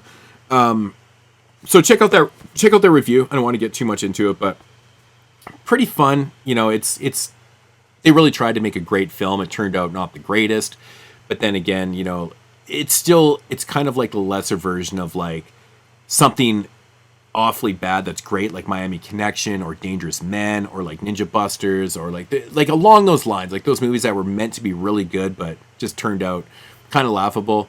It's kind of like that, but it's just not as good as those other ones. So, but yeah, The Instructor, it's still pretty fun. So yeah, that was VSA's. Now getting into the Cinematograph film. Is it Cinematograph? Yeah, Cinematograph.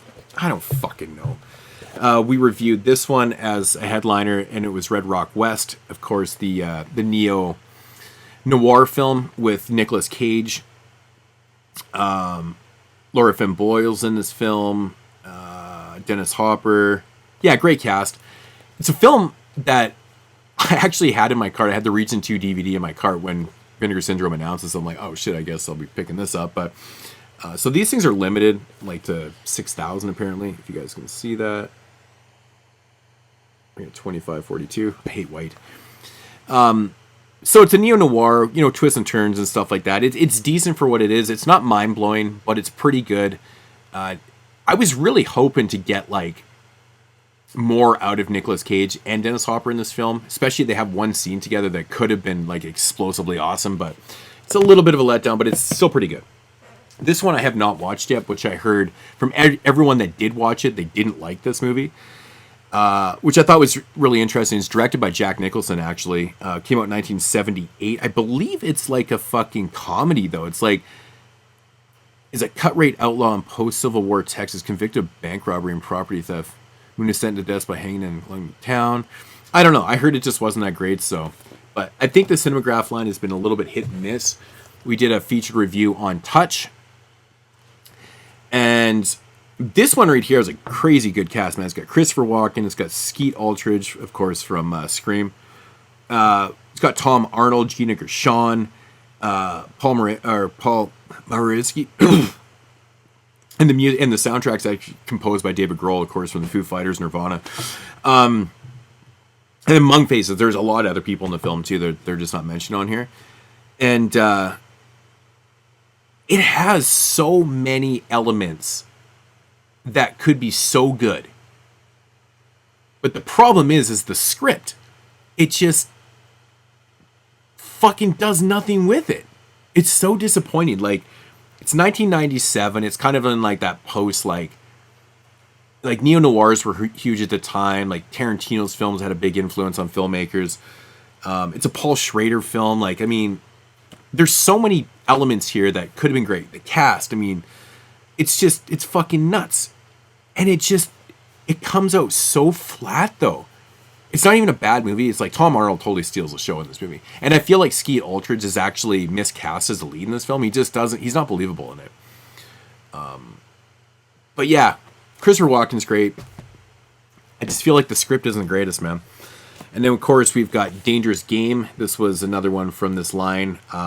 Directed by Abel Ferrara, of course, famous for Driller Killer and King of New York, among films. He's done so many movies that are great. Miss 45, The Addiction, which I love, that mid-90s film, but like vampires. Miss 45, one of my favorite revenge films. I've just found out that if you say that word that you get flagged. Like really hard, man, if you say the R word. It's crazy. And I probably should lay off saying that because I've been getting flagged a ton lately. It's crazy. I make video every once in a while and I get flagged all the fucking time. So this movie right here is Harvey Keitel, James Russo, and Madonna. And it's basically about Harvey Keitel's character as a film director. He's making a movie. And it's starring like James Russo and Madonna. And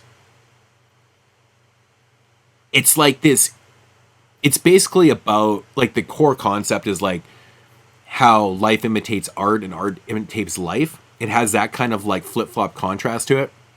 So a lot of the movie is like very intense scenes of like James Russo just screaming at Madonna and her crying, and it's just brutal, but then it starts to bleed out in reality where the characters start sleeping with each other and then they start kind of doing what they were fucking doing in the movies, and it's got a really interesting premise. I feel like it's okay for what it is.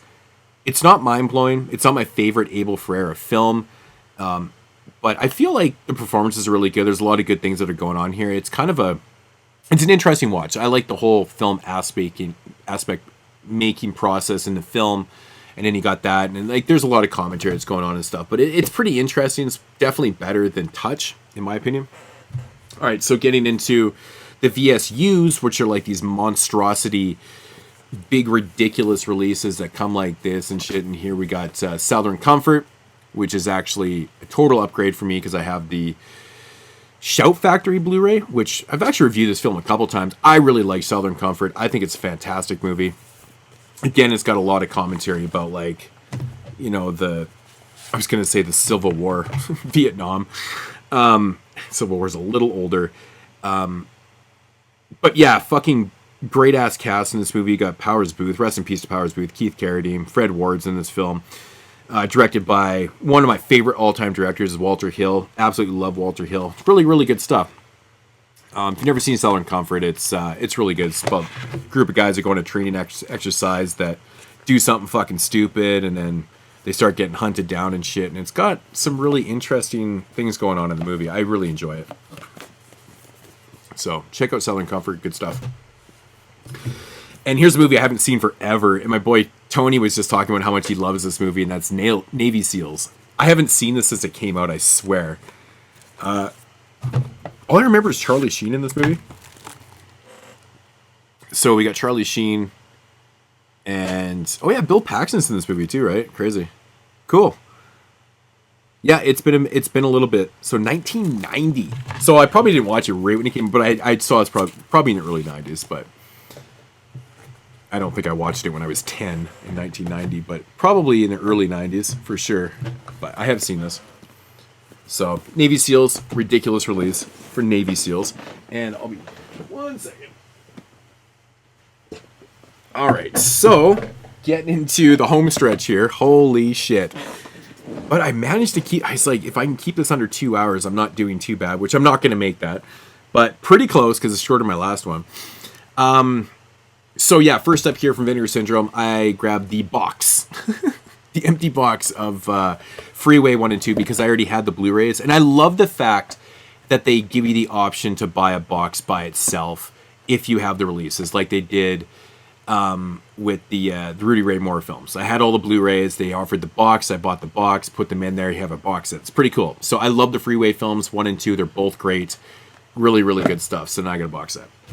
Picked up volume 18 of Film Noir, and I just realized when I was doing this, I actually didn't pick up 17. I have 1 through 16 and 18. I'm missing number 17. I have no fucking clue what, but I've been slowly kind of making my way through these sets, and I really like watching these kind of lower graded film noirs from the time period 1955. We've got Finger Man. So just learning a lot about these. Like a lot of these films I've never seen before. The odd one I've heard of and stuff, but Crash Out from 1955 and City of Shadows also from 1955. So a little bit later in film noir, but yeah, pretty cool stuff there. From Kino. I'll do this Arrow box set here. So I picked up the 4K of Psycho, and then I grabbed this box set because I totally missed out on the other one. I don't know what the hell I was thinking on that one, but you know, with the Slipkin. But I'm fine with this. I'm not complaining. I'm totally not. This was very cheap. I got it on the sale for, was it £25 or £20, £25? I don't know what it was. But yeah, so the Psycho part 2, 3, and 4 on 4K. One of my all-time favorite franchises. It's really, really high up there. I love these movies, as everyone knows.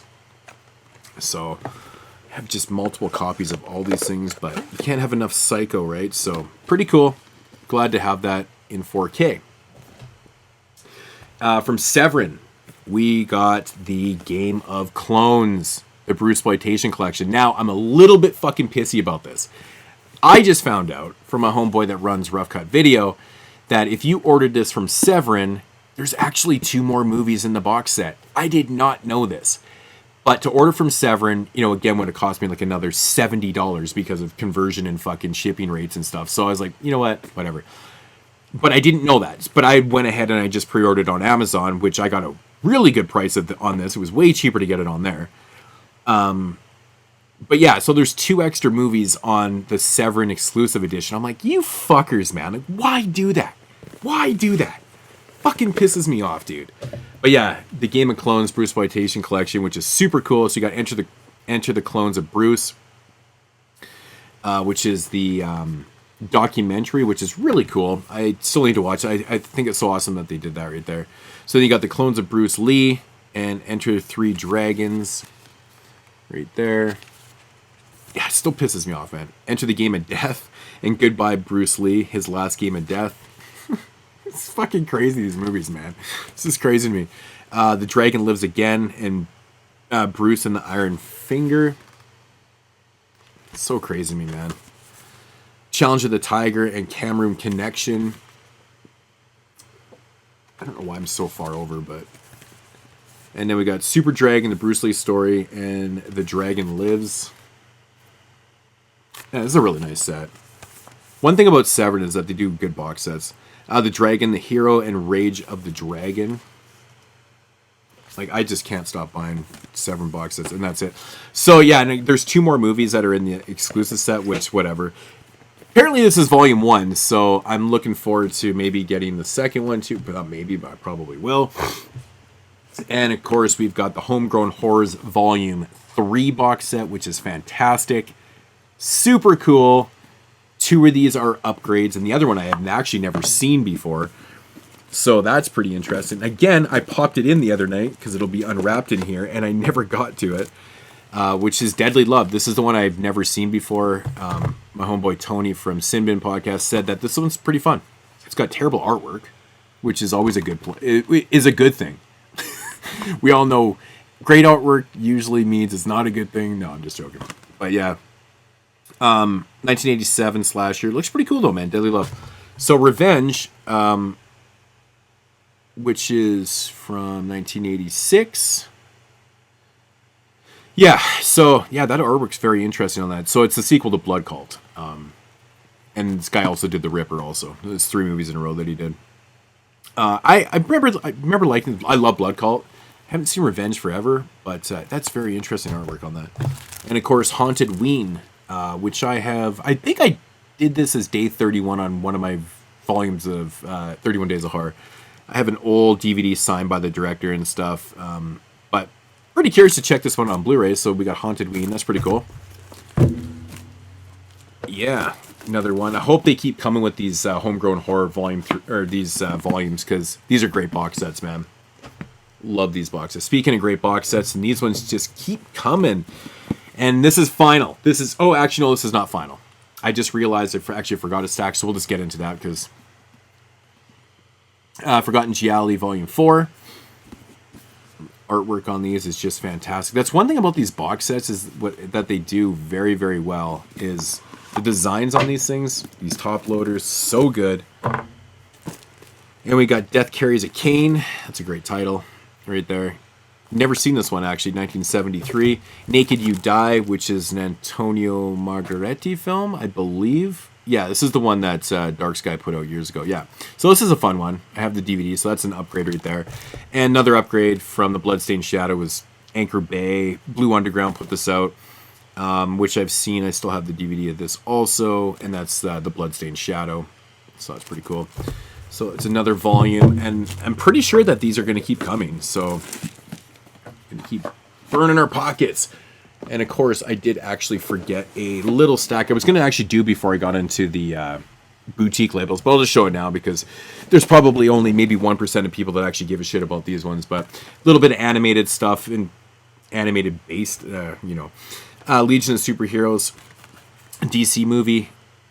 DC Universe movie right there, so I grabbed that one. Pretty much caught up. I'm missing the latest couple. And then we got Justice League Warworld right there. So, yeah, getting close. I think I'm missing, like I said, too. Now, this one right here, the homeboy Tyler said he watched this one last year, and it's like a newer film from like 2023, 22, whatever, and he said it was really good. And the name threw me for a loop. I was like, I got to check this out, and that's called Unicorn Wars. So, it's like it's rated R. It's actually from... Oh, it says Shout Factory on here. Oh, this is actually a Shout Factory release? What the fuck? No, it just says Shout did this. They didn't actually release this. But anyways, Unicorn Wars sounds pretty cool. I believe it's like for adults. Speaking of not for adults, but can be for adults, and that's the Super Mario Brothers movie. I really enjoyed the shit out of this, man. I thought this was really fucking good. Super fun. Super, super fun. Looks fantastic. Oh, it was really good. Some upgrades here. I upgraded the original 3 Ninja Turtle movies, just this triple pack. It was super cheap. I think it was like $7 or something for 3. Yeah, just from the DVDs, had to grab those because I grabbed the new one, which I'll get to that in a minute. So then I just went back and grabbed all these ones because I actually didn't own these. I've actually never seen this. This is the one from 2007, the TMNT film. I heard it's not really the greatest, but it is what it is. And then we got Ninja Turtles. This is like 2014 live. Is it live or is it animated? I think this is animated, actually. I don't know. 2014 one. And then the 2017. Yeah, this is like live action. 2016 Ninja Turtles Out of the Shadows. And then we got the newest one here, Mutant Mayhem, which I popped in for a little bit. And this thing fucking was so good, man. I was really taken back by this, man. What Trent Reznor does the music in this. That's pretty cool. Produced by Seth Rogen. I believe like some of the voice or some of the cameos in here. I don't know, Seth Rogen. I'm pretty sure. I think Ice Cube is in here too. I don't even know. I can't remember the cast in this one, but anyways, yeah, we got Mutant Mayhem. So I grabbed this one, and I was like, you know what, fuck, I'm just gonna grab all. They were super cheap to grab, and I was like, screw it. I'm a huge Ninja Turtles fan. Got the whole series and stuff, so I'm like, screw it. Got to do it. So little stack of animation stuff right there. And live action that's based on animation. So, and that is officially it. So 208, as my counter says right now, that's not too bad. I will take it. So oh fuck, my god, I got to start doing this for the sole reason of comments all the time on videos. I'll post a video and somebody will be like, when are you doing your update? I'm like, what about this video? Fuck, I get those comments all the time, man. So if I just do it monthly, I won't get those comments anymore. Oh, my sinuses are all fucked up.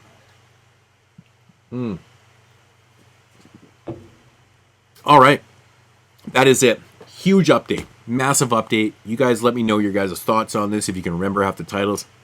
If you're like me, when I watch huge updates, I comment as the video is going along, so I don't forget. Because I know a lot of people are like, man, I watched your video, but by the end I forgot everything. And I'm like, yeah, I know. I'm kind of the same way, but that's why I comment as I'm going. But anyways, I digress. The video's gone on too long. I will see you guys soon. Yeah, there's going to be more podcasts. If you guys are into the Sin Bin, check out that. 22 Shots. We'll have a couple summer episodes. I'm going to probably try and do some more videos this summer. My schedule is pretty packed, but we're going to be back early in September with the 22 Shots on a regular basis. 31 Days of Horror is happening this year for sure. I've already started picking out some of the films that I'm going to be reviewing, and I'm just going to use the intro that I made for the last year's one that I didn't do. I'll just change it to, well, I won't have to change anything. I'll just use that intro. But anyways, check you guys in the next video. Hope you guys enjoyed it, and leave comments down below. I will try to respond like I always do. And as usual, check you later. Deuces.